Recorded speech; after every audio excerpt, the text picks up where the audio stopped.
வணக்கம் நட்புகளே, எப்படி இருக்கீங்க? நல்லா இருக்கீங்களா? நாம் இப்போ பார்க்க போகிறது சிவம் கதையுடைய 4வது பகுதியை தான். வாங்க நம்ம காணொலிக்குள்ளே போகலாம். உங்கள் காதுகளுக்கு இனிமையான கதைகளை கொண்டு வரும் மகிழ் தமிழ் கதைகள். வாருங்கள் கதைப்போம். முதல்ல என்னோட அன்பு தோழமைகளுக்கு நன்றியை சொல்லிக்கிறேன். ஏன்னா என்னை நல்லா உற்சாகப்படுத்துகிற அளவுக்கு எனக்கு நல்ல கமெண்ட் எல்லாம் கொடுக்குறீங்க. அதுக்கு ரொம்ப ரொம்ப நன்றி. வாங்க கதையை பார்ப்போம். ராஜநாராயணன் சைனர் வாழைப்பழத்துடன் இருப்பவர்களை நோக்கி நடக்க அவர்களும் அவனை எதிர்கொள்ள தயாராயினர். அவன் கிட்டே வரவும் மேறியதாக சிரித்தனர். பதிலுக்கு ராஜநாராயணனும் சிரித்தான். நீங்கள் தானே சார் அந்த நடராஜமூர்த்தியெல்லாம் கண்டுபிடிச்சது? ஒருவன் பேச்சை தொடங்கினான். தப்பாக சொல்கிறீங்க, அதுதான் என்கிட்ட வந்து மாட்டிக்கிச்சு. ராஜநாராயணனும் சாமர்த்தியமாக பதிலளித்தான். ரொம்ப குறுமா பதில் சொல்கிறீங்க சார் என்று இருவரும் திரும்பவும் சிரித்தனர். அப்படியே வாழைப்பழத்தில் 2 எடுத்து அவனிடம் நீட்டினர். எதுக்கு? சும்மா சாப்பிடுங்க, சாமி பிரசாதம் தானே. சாரி, எனக்கு இந்த பிரசாதத்தில் எல்லாம் நம்பிக்கை கிடையாது. அதோட இப்போ நான் எதையும் சாப்பிட்ற மூட்லையும் இல்லை. என்ன சார், அன்பா கொடுத்தா இப்படி சொல்கிறீங்க? உங்கள் அமெரிக்காவில் கர்டசியை ரொம்ப மதிப்பாங்களாமே, நீங்கள் என்னடான்னா? அவன் நடக்க பேச்சோடு தொடர்ந்தனர். வெளிப்பிரகார வெளியில் அவ்வளவாக யாருமே இல்லை. ராஜநாராயணனும் பிரசாதத்தை வாங்கி சாப்பிட்டு விட்டு நெஞ்சை பிடித்து கொண்டால் ஒரே ஓட்டமாக ஓடிவிடலாம் தான். ராஜநாராயணன் வேறு வழி இல்லாமல் சரி தாங்க என்று வாங்கி கொண்டான். அப்படியே அவன் கையில் வைத்து கொண்டு தொடர்ந்து வந்தான். அவர்களுக்கும் அதற்கு மேல் அவனை வலியுறுத்தி சாப்பிட வைக்க வழியும் தெரியவில்லை. விலகுவது போல விலகி ஒரு ஓரமாய் சென்று நின்று கொண்டு கவனிக்க ஆரம்பித்தார்கள். தொடக்கத்திலிருந்தே அவனை நோட்டம் போட்டு கொண்டிருந்த போலீஸ்காரரும் அவனுக்கு தெரியாமல் நைஸாக பின்தொடர்ந்தார். ஒரு நல்ல பட்டப்பகல் பொழுதில் ஆற அமர நடந்தபடி கோயில் சிற்பங்களை பார்ப்பது அவனுக்கு ரொம்ப பிடிச்சிருந்தது. நடுவே மணி சப்தம் வேற கேட்ட மாதிரி இருந்ததா. சன்னதிக்குள் பட்டர் ஒழிச்செல்லாமல் அர்ச்சிப்பதை நினச்சி பார்த்தான். மீண்டும் சிரிப்பு தான் வந்தது. ஆட்டுகள் போல ஒரு கல், அது மேலே தான் இந்த ஜனங்களுக்கு என்ன பக்தி, என்ன அன்பு. இதில் 100ல் 1 பங்கை தான் சக மனிதனிடம் காட்டினால் கூட போதுமே, வாழ்க்கையே வசந்தமாகி விடுமே. கண்ணெதிரில் நடமாடும் உயிர்களிடம் பெரிய பிரேமை இல்லை, ஆனால் ஒரு கல்லிடம் தாழ முடியாத பிரேமை. பிரேமை என்பது கூட பொய், பயம். இந்த கல்லுக்கு ஆகாசத்தில் ஒரு உலகம் இருக்குதான். அங்கிருந்தபடியே கோடான கோடி பேரையும் அது சூப்பர்வைஸ் செய்தான். Is it possible? போதா குறைக்கு தலையெழுத்து என்று ஒரு நம்பிக்கை வேறு. ஒவ்வொருவர் தலையிலும் மொத்த ஆயுட்காலத்திற்கும் நடக்க வேண்டியதை எழுதி அனுப்ப வேண்டிய அவசியம்தான் அந்த கடவுளுக்கு. என்ன ஒரு முட்டாள்தனமான நடைமுறை, சாத்தியமில்லாத சிஸ்டம் இது. ஏன் பகுத்து பார்க்க யோசிக்க மாட்டேன் என்கிறார்கள். அவன் புத்தி பாட்டுக்கும் ஜிகு ஜிகுவென்று ஒரு ரயில் இன்ஜின் கணக்காய் கேள்வி பதிலுமாய் ஓடிக்கொண்டே இருக்க அந்த சப்த கன்னியர் குகை கோயிலும் ஒரு முனையில் அவனை எதிரில் வந்தது. கையில் சயனைடு வாழைப்பழம் கனத்தது. முன்பு ராத்திரியில் பார்த்தபோது எங்கிருந்தோ ஒரு பாம்பு வந்தது. அது அகஸ்மாத்தாகத்தான் வந்திருக்கும். விலக்கெறிந்தது தான் ஆச்சரியம். அது அநேகமாக யாராவது செய்யும் திருவிளையாட்டாகத்தான் இருக்கணும். சிந்தனையுடன் குனிந்து உள்ளே எட்டி பார்த்தான். ஏனோ அந்த வாழைப்பழங்கள் 2ம் அவனை சாப்பிட தூண்டாமல் கையில் கசகசத்தன. தூக்கி எறியவும் மனது வரவில்லை. 2 பழங்கள் பழுக்க எத்தனை நாள் தேவைப்பட்டிருக்கும்? ஒரு வாழை மரம் மனிதனின் பசிக்காக சூரியனோடு குழாவி இனிக்க இனிக்க சமைத்து தரும் ஒரு அற்புத பழம்தான் இந்த பழம். இதை தூக்கி எறிவது அகங்காரம். ஒன்று நாம் சாப்பிட வேண்டும், இல்லாவிட்டால் யாருக்காவது கொடுக்க வேண்டும். யாருக்கு கொடுக்கலாம்? சுற்றி ஒரு பார்வை பார்த்தான். அந்த கல்லூரி மங்கர்கள் தங்களுக்குள் பேசிக்கொண்டு நிற்கிற மாதிரி பார்த்து கொண்டே இருந்தார்கள். அந்த போலீஸ்காரர் வேறு ஒரு கல் தூணாய் பார்த்து சாய்ந்து நின்று கொண்டார். சரியான திராப பிடிச்ச வேலைப்பா இது என்று தனக்குள் முணங்கியும் கொண்டார். ராஜநாராயணுக்கு என்ன தோன்றியதோ உரித்து சாப்பிட்டு விடுவது என்று தோலை உரிக்க ஆரம்பித்தான். டார்கெட் ஃபிக்ஸ் செய்தவர்களிடம் டென்ஷன் தொற்றிக்கொண்டது. உரித்த பழத்தை வாயில் வைக்க போனதுதான் தாமதம். எங்கிருந்தோ சரேல் என்று பறந்து வந்தது அந்த கோவில் கழுகு. தன் கடக கால்களால் அந்த பழத்தை அப்படியே கவ்விக்கொண்டு சிறகால் அவன் தலைமேலும் ஒரு தட்டு தட்டியபடி மேலேறி பறந்தது. குரங்குகள் இப்படி மனிதர்கள் பழத்தை உரிக்கும் போது பார்த்து விட்டால் ஓடி வரும். இங்கே கழுகு வருகிறதே, அவனுக்கு புரிந்து விட்டது. அந்த கழுகும் பறந்து அருகில் உள்ள கோபுர சருக்கத்தில் போய் அமர்ந்து கொண்டு பார்த்தது. ராஜநாராயணன் அது தன் பசிக்காகத்தான் அப்படி செய்ததாக நினைத்தவன் அடுத்த பழத்தையும் அப்படியே அதை நோக்கி தூக்கி எறிந்தான். அதை கோபுர குரங்கு ஒன்று பார்த்து விட்டு வந்து தான் எடுத்துக்கொண்டது. ரைட், 2 பேரில் யார் சாப்பிட்டாலும் எனக்கு ஓகே என்று சப்தம் போட்டு சொன்னவன் திரும்பி தனக்கு அதை தந்தவர்களை பார்த்தான். அவர்கள் தோல்வியோடு வேகமாக திரும்பி நடக்க ஆரம்பித்திருந்தார்கள். போலீஸ்காரர் மட்டும் பார்த்து கொண்டே இருந்தார். ராஜநாராயணம் நிம்மதியாக சப்த கண்ணீர் குகைக்குள் நுழைந்து உள்ளே பார்த்தான். கும்மென்ற இருட்டு. ஒரு விளக்கு கூட எரியவில்லை. வவ்வால் தேங்கி இருக்கும் கசட்டு நாற்றம் மூக்கை சிலுப்பி கொண்டான். வெளியில் வந்தான். பாரதி கையில் பிரசாத தட்டுடன் பிரதட்சண வலம் வந்து கொண்டிருந்தாள். அவளை அங்கே பார்க்கவும் தயங்கி நின்றாள். அவன் அவளை நெருங்கினான். என்ன உள்ளர ஆராய்ச்சி? சும்மா எட்டி பார்த்தேன். சும்மா என்ன பார்வை? பின்ன என்ன காசு கொடுத்துட்டா பாப்பா? இந்த குறும்புக்கு ஒன்றும் குறைச்சல் இல்லை. ஆமாம், ஏன் இப்படி திடீர்னு இந்த சீர்ற? பேசாதே, எனக்கு அழுகையா வர்றது. கவலைப்படாத, ஊருக்கு கிளம்பின்றிருக்கேன். உன் அப்பா கிட்ட சொல்லிட்டு பணம் வாங்கிட்டு போகத்தான் வந்தேன். இப்படியெல்லாம் பேசொன்னா எனக்கு உங்கள் மேலே இருக்கிற கோபம் குறைஞ்சிடும்னு நினைக்கிறீங்களா? பைத்தியமே, நான் சீரியஸாக சொல்கிறேன். இந்த ஊரில் இன்னும் நான் 4 நாள் இருந்தேன், நல்ல பைத்தியக்காரன் ஆயிடுவேன். இப்போ மட்டும் என்னவா என்று கேட்டபடி நடந்தாள். வச்சுக்கோ, இப்போ கூட நான் உன் முன்னால் ஒரு பைத்தியம்தான். அவனும் தொடர்ந்து கொண்டே பதிலளித்தான். பிரகார பாதை வளைந்து திரும்பியது. அந்த ஒடுக்கில் பிரகார சுவரில் ஒரு அரசஞ்செடி. நீங்கள் கோவியை பார்த்து லட்சத்தை பார்த்தீங்களா? தரையில் வளர வேண்டியதெல்லாம் சுகத்தில் வளர்றது சொல்லிக்கொண்டே அருகில் சென்று அதை பிடுங்க போனான். அந்த கற்சுவர் சதுரம் ஒன்றில் ஏதோ ஒரு கல்வெட்டு எழுத்துக்கள். யதார்த்தமாக படித்தவனுக்கு தலையை சுற்றியது. உள்ளுக்குள் உள்ளது நம் உள்ளத்தில் உள்ளது, உள்ளதை உள்ளபடி உணர்ந்து எடுக்க உள்ளங்கை கொள்ளுமே சிவம். என்ன பொருள் இதற்கு? அத்தியாயம் 32. ராஜ்நாராயணன் அந்த சுவற்று கல்லில் தெரிந்த எழுத்துக்களை மீண்டும் ஒரு முறை ஊன்றி படித்தான். பாரதியும் கூட பார்த்தாள். உள்ளுக்குள் உள்ளது நம் உள்ளத்தில் உள்ளது, உள்ளதை உள்ளபடி உணர்ந்து எடுக்க உள்ளங்கை கொள்ளுமே சிவம். அந்த பாடல் வரிகள் போன்ற எழுத்தை உறக்க முணுமுணுத்தான் ராஜநாராயணன். பாரதியின் காதிலும் அது விழுந்தது. பாத்தியா பாரதி, இந்த அரசங்கன்றை பிடுங்கலாம்னு வந்தா இங்கேயும் ஒரு கல்வெட்டு பாட்டு. அந்த காலத்தில் கல் கிடச்சா போகிறோம், காகிதத்தில் எழுதுகிற மாதிரி எதையாவது பொறிச்சு வச்சிடுறா. எல்லாம் பேப்பரும் பேனாவும் இல்லாததால் வந்த வினை சொல்லிக்கொண்டே அரசன் செடியை பிடுங்கி எரிந்தான். அதுவும் ஒரு கை நுழையும் துவாரத்தை உருவாக்கியபடி பொல பொலவென்று மண்கட்டிகளோடு வந்து விழுந்தது. இந்த இடத்தை உங்கள் அப்பா கிட்ட சொல்லி பூச சொல்லணும். விட்டா அப்படியே பெருசாகி மழை தண்ணி இறங்கி சுவரே ஒரு நாள் விழுந்துரும். என்ன சொல்கிற? திரும்பவும் நடந்தவனாய் பாரதியிடம் கேட்டான். ரொம்ப தான் இந்த கோவில் மேலே உங்களுக்கு அக்கறை என்று சற்று சினுக்கி கொண்டாள் அவள். பைத்தியம், நான் கோவில்ங்கிறதால இப்படி சொல்லலை. இது உங்காத்து காம்பவுண்ட் வாலா இருந்தாலும் இதான் என் கருத்து. ஆனால் சுவாமி பூதம்னு விழுந்து விழுந்து சேவிக்கிற உங்களுக்கு இந்த மாதிரி அழிவு பற்றியெல்லாம் அக்கறையே கிடையாது. இருந்திருந்தா இப்படி மதில் சுவரில் ஒரு அரசஞ்செடியை முளைக்க விடுவேளா? அவன் கேள்வியின் நியாயம் அவளை கொஞ்சம் குத்தியது. உங்களுக்கு கடவுளை கூட சௌகரியமாக 4 பேர் வந்துட்டு போகிற இடத்துல பார்த்தா தான் மனசு நிறையும் போல. எல்லா இடத்துலையும் கடவுள் இருக்கான்னு சொல்லுவேன்.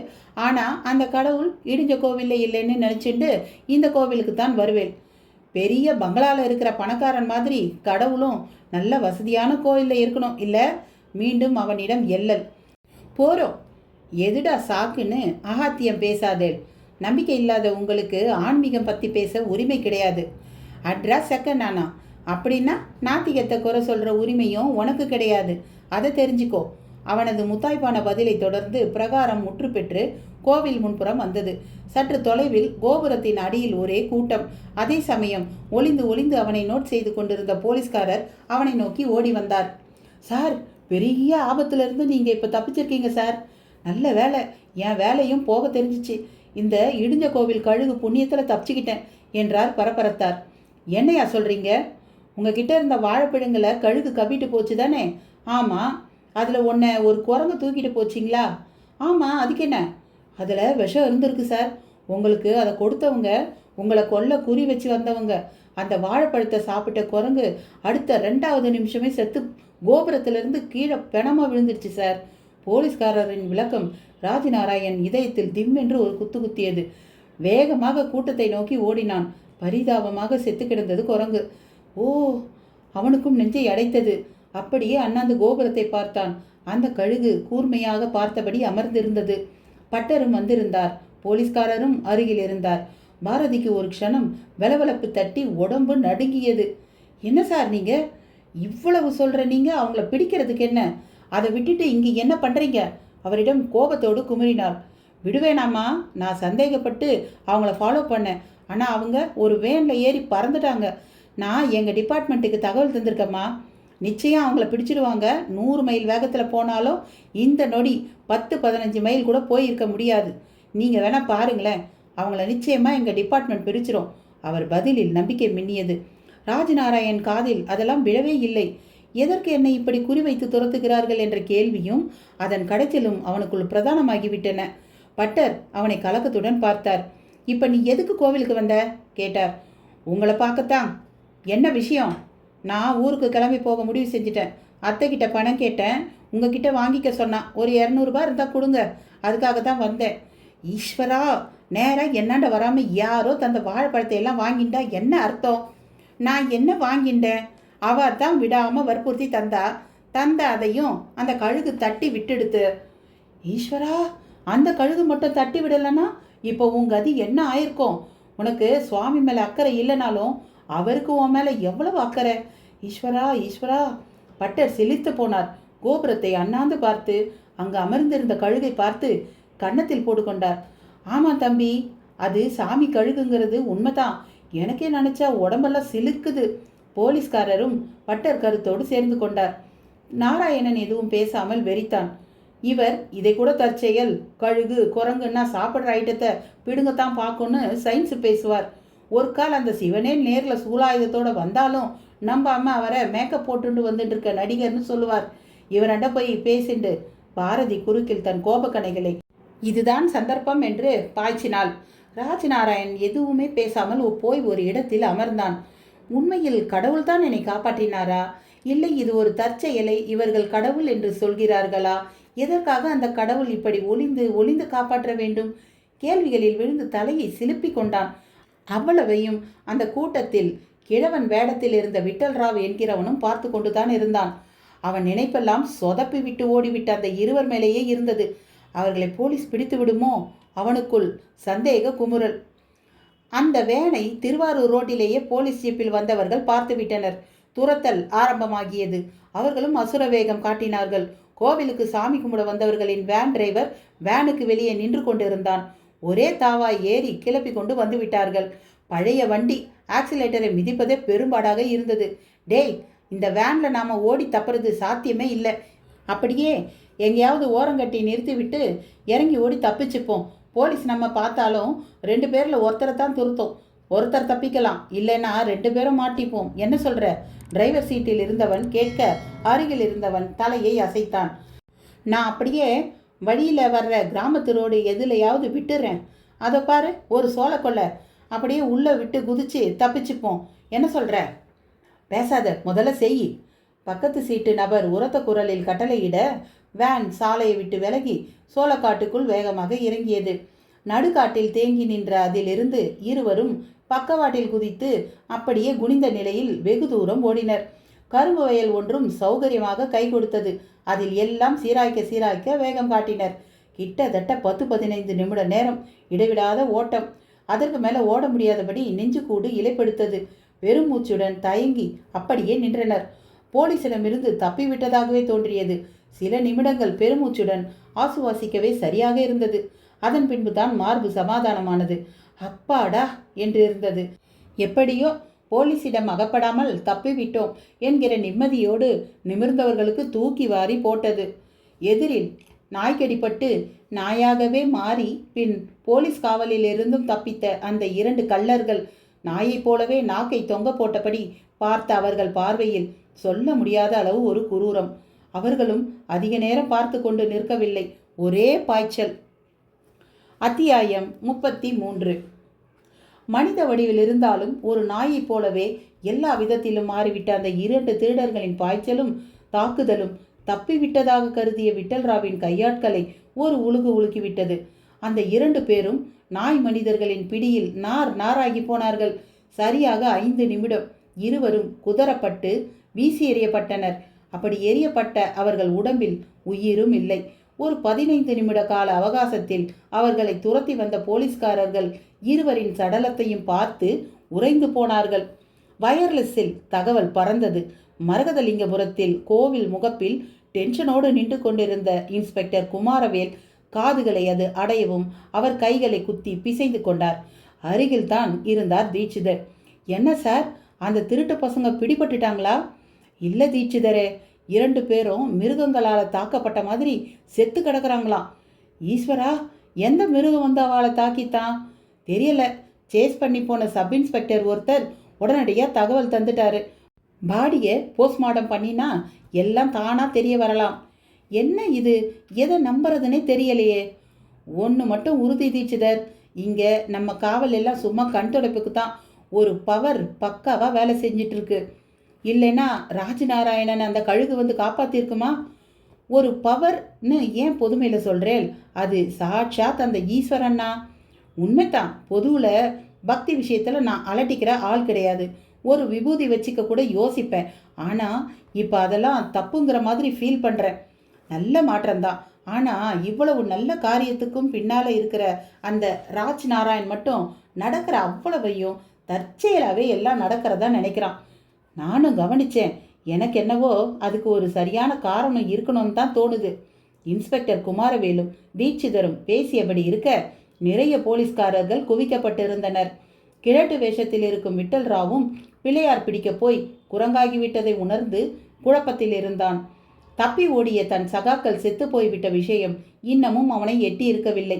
அவன் மனதில் நடுக்கம்.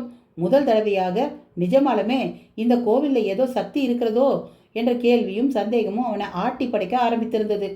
ரமணி சாஸ்திரி அனுப்பி வைப்பதாக சொன்ன நபர்கள் வேறு எப்படி வரப்போகிறார்களோ தெரியவே இல்லை. முன்னைவிட போலீஸ் காவலும் அதிகமாகிவிட்டது. ராஜநாராயணன் திட்டம் போட்டு தங்களை உணர்ந்து தப்பிக்கிறானா, இல்லை அந்த சிவபெருமான் தான் அவனை ஒவ்வொரு முறையும் காப்பாற்றி கொண்டிருக்கிறானா? விட்டல் ராவுக்குள் கேள்விகளின் அலைப்புரட்டல்கள். கண்ணிரண்டும் கோவிலை வெறித்தபடி இருக்க மனதுக்குள் உழந்து கொண்டே இருந்தான். சரி, ராஜநாராயணன் எங்கே? பட்டர் வீட்டில் ஊஞ்சலில் ராஜநாராயணன். நாராயணா, எனக்கு பணம் தரதை பற்றிலாம் கவலை இல்லைடா. ஆனால் ஊருக்கு கிளம்பி போகிறது தப்பு. அது ரொம்ப ஆபத்தான விஷயம்னு சொல்கிறாரு இன்ஸ்பெக்டர் குமாரவேல். நன்னா யோசிச்சுக்கோப்பா. பட்டர் அவனுக்கு விளக்கம் அளித்து கொண்டிருந்தார். பாரதி கண்கள் கலங்க முழங்காலிட்டு அமர்ந்திருந்தாள். அதை பார்த்த சந்திரிகா, நீ ஏங்கா கண் கலங்குற என்று கேட்க ராஜாவும் அவள் கலக்கத்தை கவனித்தான். ஒன்றுமில்லை, எல்லாம் என் தலை எழுத்து. போதும் பாரதி, தலையில் முடிதான் இருக்க முடியும், எழுத்தெல்லாம் இருக்க முடியாது, அலட்டிக்காத. ராஜா, இப்படியெல்லாம் பேசாத. தலை எழுத்துன்னா தலையில் எழுதி இருக்கிற எழுத்துன்னு அர்த்தம் கிடையாது. சில விஷயங்களை நேராக அப்படியே அர்த்தம் பண்ணிக்க கூடாது. சாரி அத்தை, எப்படி பேசினாலும் ஒரு பதிலை சொல்லிடுறேள். அது சரி, பாரதி எதுக்கு அழறா? ஏன் அழணும்? நீ இப்படி இருக்கியே அதை நினச்சித்தான்.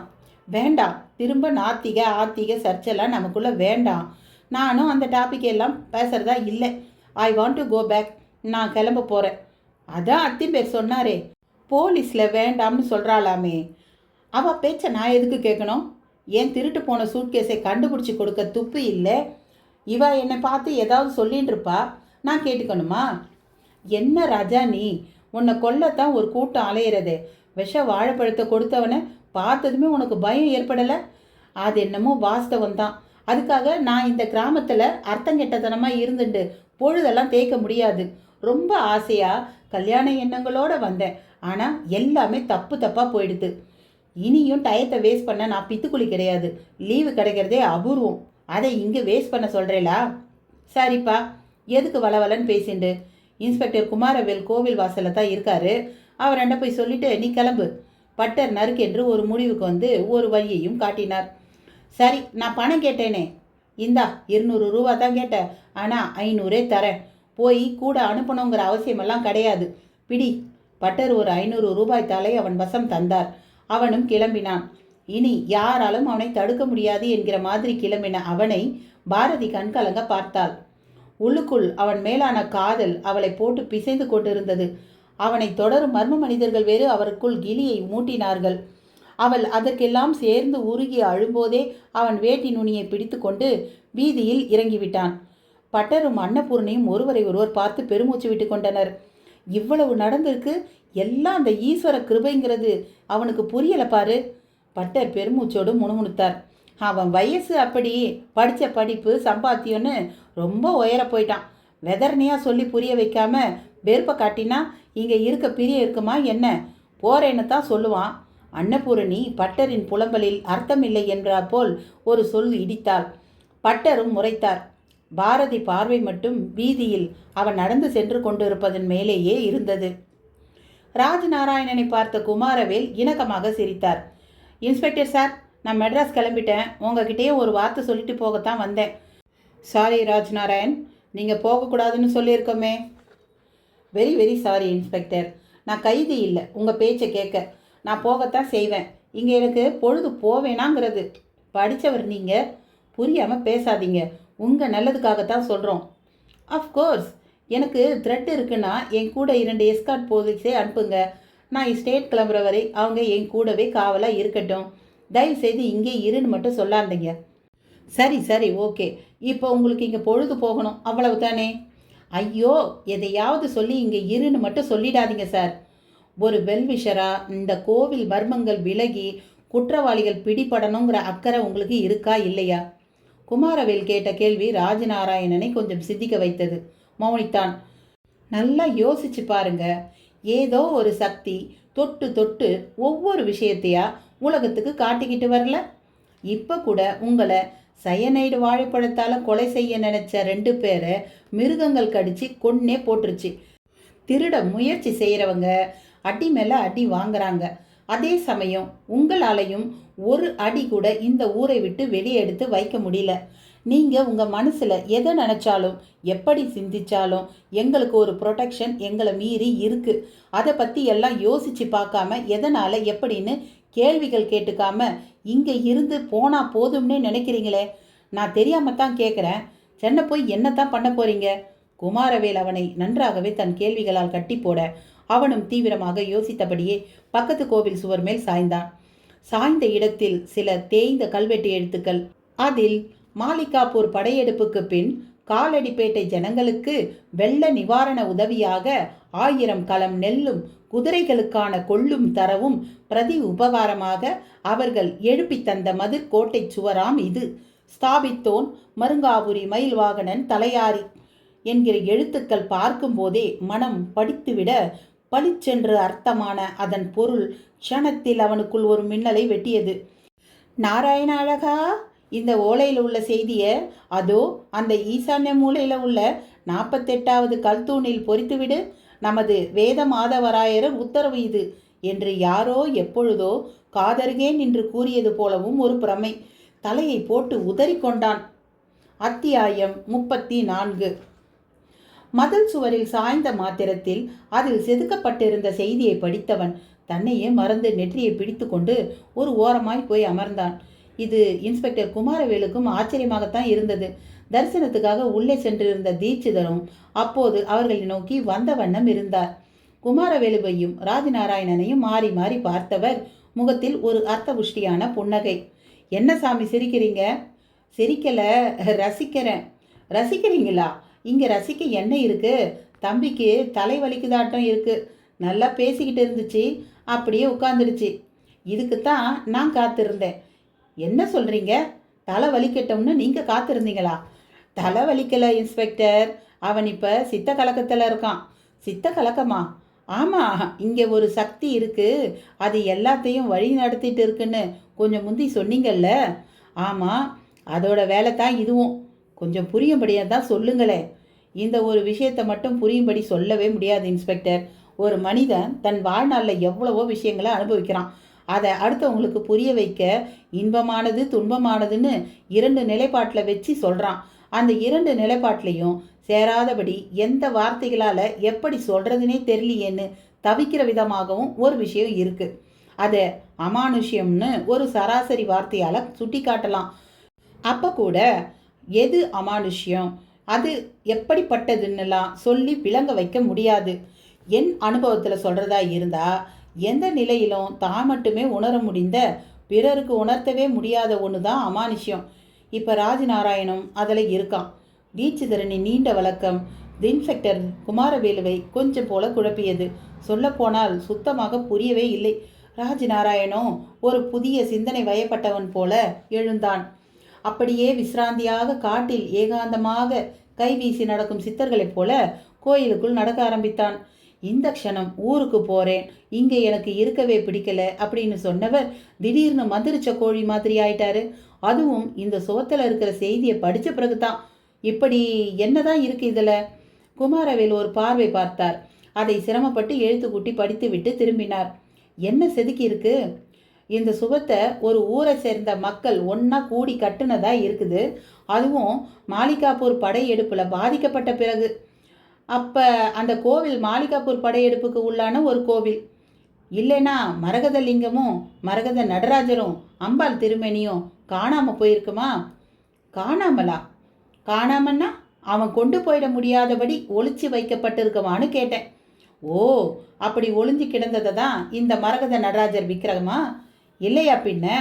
அப்போ மற்ற 2 விக்கிரகமும் கூட எங்கேயோ இருக்குன்னு சொல்லுங்க. நிச்சயமா. காணாமல் போன ஏட்டுக்கட்டில் அதை பற்றி தகவலுங்க இருந்துச்சோ? இல்லைன்னா அதை எதிரிகள் திருடிட்டு போயிருப்பாங்களா? அப்போ அந்த குரூப் தான் ராஜ்நாராயணை கொலை செய்ய அலையுதோ? இருக்கலாம். 5X பார்ட்டிகள்னு நம்ம ஆர்கியாலஜிஸ்ட் ஷா நவாஸ் சொன்னாரே, அது அவங்களுக்கான பெயர்.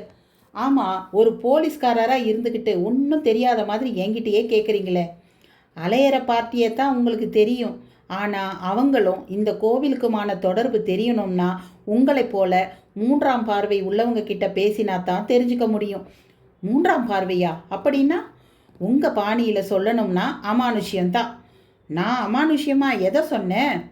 சொல்லாமல் சொல்கிறீங்களே, அப்பப்போ மர்மமாக சிரிக்கிறீங்களே, கேட்டால் சொல்கிறதுக்கு வார்த்தைகள் இல்லைங்கிறீங்களே. பரவாயில்ல இன்ஸ்பெக்டர், என்னையும் எடை போட்டு தான் வச்சுருக்கீங்கன்னு சொல்லுங்கள். இருவரும் தொட்டு தொட்டு பேசி கொண்டிருக்க ராஜ்நாராயண் மதில் சுவரை ஒட்டியே நடந்து அந்த அரசஞ்செடி முளைவிட்டிருந்த மதில் சுவர் அருகே நின்றிருந்தான். அதை நின்ற இடத்திலிருந்து கவனித்த தீட்சிதரும் இன்ஸ்பெக்டர் குமாரவேலும் ஒருவரை ஒருவர் பார்த்து கொண்டு அவனை நோக்கி நடக்க ஆரம்பித்தனர். பெரிய அந்த கோவிலில் ஒரு பக்தரை போல அமர்ந்திருந்த விட்டல்ராவும் அதை கவனித்துவிட்டு அவர்களோடு சேர்ந்து நடக்க ஆரம்பித்தான். 2 அடித்தான் போயிருப்பான் அவன். இடுப்பு செல்போன் சினுங்கி அவனை கூப்பிட்டது. சுற்றுமுற்றும் பார்த்தவன் அப்படியே திரும்பி வந்து ஒரு மறைவிடமாக பார்த்து ஒளிந்து செல்போனுக்கு காதை கொடுத்தான். விட்டல், நான் ரமணி சாஸ்திரி பேசுகிறேன். சொல்லுங்க. என்னையா, 24 மணி நேரத்தில் அந்த ராஜ்நாராயண் கதவை முடிச்சிடுவேன்னு சொன்னேன். ஆனால் முடிக்க போனவங்க கதையெல்லாம் முடிஞ்சிருச்சு. என்ன பதிலை காணோம்? நான் சொன்னது மறந்து போச்சா? இந்த அசைன்மெண்ட்டுக்கு நீ கை நீட்டி பணத்தை வாங்கிட்டோம். ஆனால் தொட்டு தொட்டு வாங்கிக்கிட்டே இருக்கோம். யார் புத்திசாலினே தெரியல. சந்தேகமே இல்லைங்க, இந்த நிமிஷம் அந்த ராஜ்நாராயணும் போலீஸும் தான். இதை சொல்ல உனக்கு வெட்கமா இல்லை? நான் சொல்லாட்டி உங்களுக்கு தெரியாமல் போயிடுமா என்ன? இங்கே ஒரு சக்தி இருக்குதுங்க. போலீஸ் இன்ஸ்பெக்டரே அதை நினச்சி வியந்து போய் பேசுகிறாருன்னா பார்த்துக்கோங்களேன்.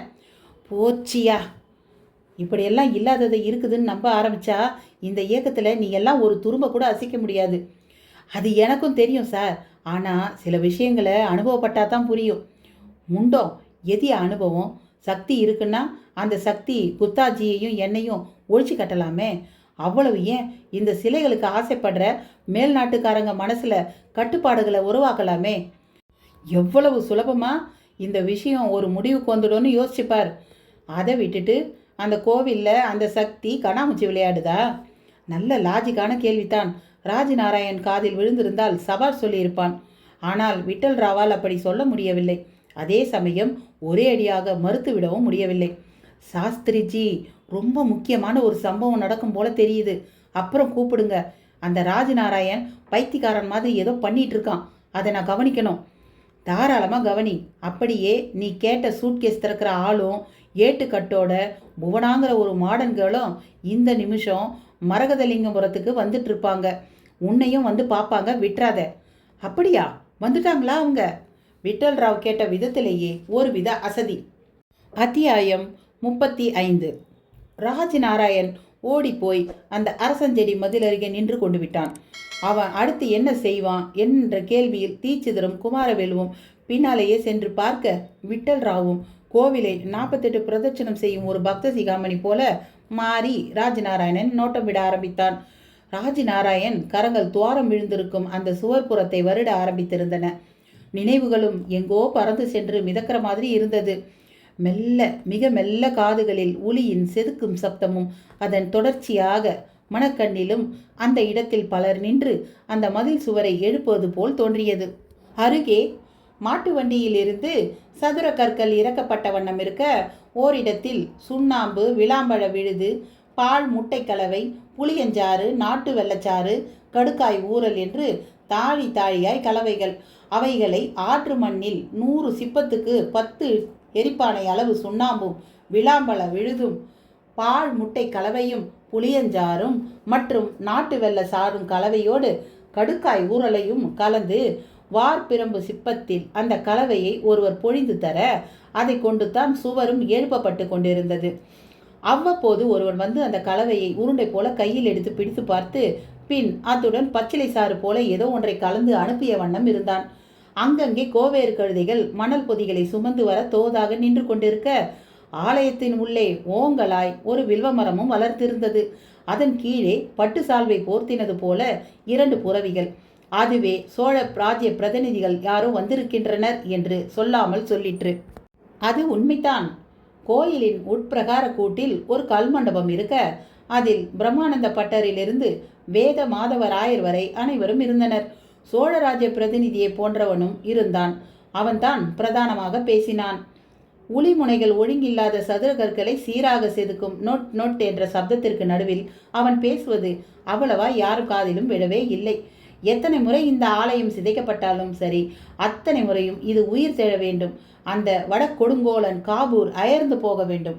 கொள்ளையடித்து பொருள்களை அபகரிக்கிறது மட்டுமே அவன் நோக்கமல்ல, நமது ஆலயங்களை தரைமட்டமாக்குவதும் அவன் குறிக்கோள்தான். நீங்கள் கவலையே படாதீர்கள். வேத மாதவராயர் உள்ளவரை ஆலய புனருத்தாரணம் பற்றி கவலையே பட வேண்டாம். 100 முறை அவன் படையெடுத்தால் 101 முறை இந்த ஆலயம் திரும்பவும் எழும். அந்த கைலாய சிவன் காபூர் மூலம் நம்மை சோதிக்கிறான். இந்த சோதனையில் நாம் வென்றே தீர வேண்டும். நாம் வெல்வது இருக்கட்டும், மூல விக்கிரகங்கள் கொள்ளை போய்விடாமல் காப்பாற்ற வேண்டியது நமக்கு மிக மிக முக்கியம். அதிலும் இந்த மரகதலிங்கபுரத்து மூர்த்திகள் மீது காபூர் தனி கவனம் செலுத்துவதாக கேள்வி. வரட்டும் வரட்டும், எத்தனை முறை வந்தாலும் ஏமாற்றம்தான் மிஞ்சும். இப்போது கூட மரகதலிங்க மூர்த்தி யாராலும் அறியப்படாத வகையில் அதே சமயம் இதே ஆலயத்தில் தான் உள்ளார் என்று நாம் தனி பலம் பெற்று இந்த ராஷ்டிரம் உருவாகிறதோ அன்று மூர்த்தி தானாக வெளியே வந்து பூசணைகள் ஏற்பார். ஒரு விஷயத்தை மறந்துவிடக்கூடாது. எலி வாயிலிருந்து தப்பித்து புலி வாயில் விழுந்து விட்ட கதையாகிவிடக்கூடாது. நம்முடைய ஆலய விக்கிரகங்கள் அருள் மதிப்பு பொருள் மதிப்பு இரண்டாலும் உயர்ந்தவை. அவைகளை அந்த கொடுங்கோலுக்கு அஞ்சி முறையில்லாமல் எங்காவது வைத்து விடக்கூடாது.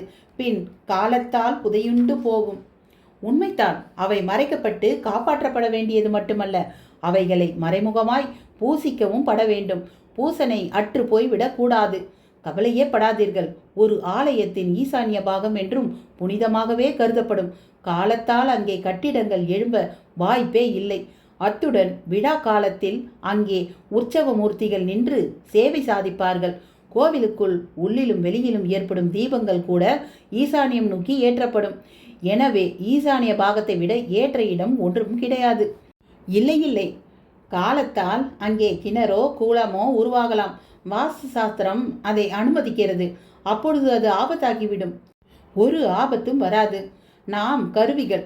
நம்மை ஆட்டுவிப்பது அந்த ஈசன். எனவே நாம் அவன் தாள் பணிந்து திட்டமிட்டு செயல்படுவோம். வரும் பௌர்ணமி நிச்சயம் அந்த மாளிகாப்பூரின் குதிரைப்படை இந்த ஆலயத்தை சுற்றி வளைக்கும் அபாயம் இருப்பதாக உளவு தகவல்கள் வந்துள்ளன.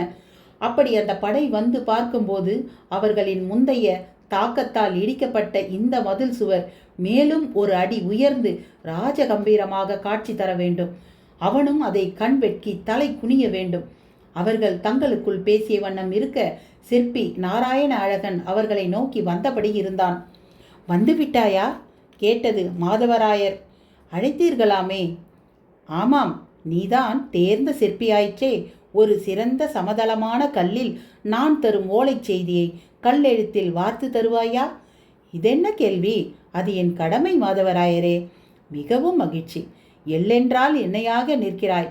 ஆனால் இத்தனை அற்புதமாய் வடிவங்கள் உருவாக்க தெரிந்த உன்னிடம் அந்த இறை சிந்தனையே இல்லாமல் இருப்பதுதான் விந்தையாக உள்ளது. வேண்டாம் மாதவராயரே, தயவு செய்து என் நம்பிக்கை சார்ந்த விஷயங்கள் பற்றி இங்கே எதுவும் பேசாதீர்கள். நான் அம்மட்டில் மனச்சோர்வில் இருக்கிறேன். விந்தையான மனிதனப்பா நீ இப்படி பேசுவதை பார்த்தால் வேதனையாகத்தான் உள்ளது. அதே சமயம் இறைப்பணி ஆற்றுபவர்கள் இறையாளர்களாக இல்லாமல் செயல்படுவது ஆபத்தானதும் கூட. நன்றாக சொன்னீர் மாதவராயரே. நான் கூட இந்த நாராயண அழகன் பற்றி கேள்விப்பட்டிருக்கிறேன். இவனுக்கும் அந்த மாளிகாப்பூருக்கும் என்ன பெரிய வித்தியாசம் இருப்பதாக தெரியவில்லை என்றபடியே குறுக்கிட்டார் சோழ அரண்மனை பிரதிநிதி. என்னது, காவூரும் நமது அழகனும் ஒன்றா? மாதவராயரும் திடுக்கிட்டார். இல்லையா பின்ன, காவூருக்கும் வழிபாட்டுக்கும் உரிய நமது மூர்த்திகள் மேல் பற்றுதலோ பக்தியோ கிடையாது. அவன் வரையில் அவை கற்சிலைகள். இவனும் அப்படித்தானே நினைக்கின்றான்? இல்லை, அந்த கொள்ளையனோடு என்னை ஒப்பு வைத்து பேசாதீர்கள். அவன் ஆதிக்க குணம் பிடித்த வெறியன். நான் அப்படியல்ல. என்றால் இறைப்பற்று இல்லாமல் இருப்பது ஏன்? நான் உங்களை ஒன்று கேட்கவா? எத்தனை கேள்வி வேண்டுமானாலும் கேளுங்கள்.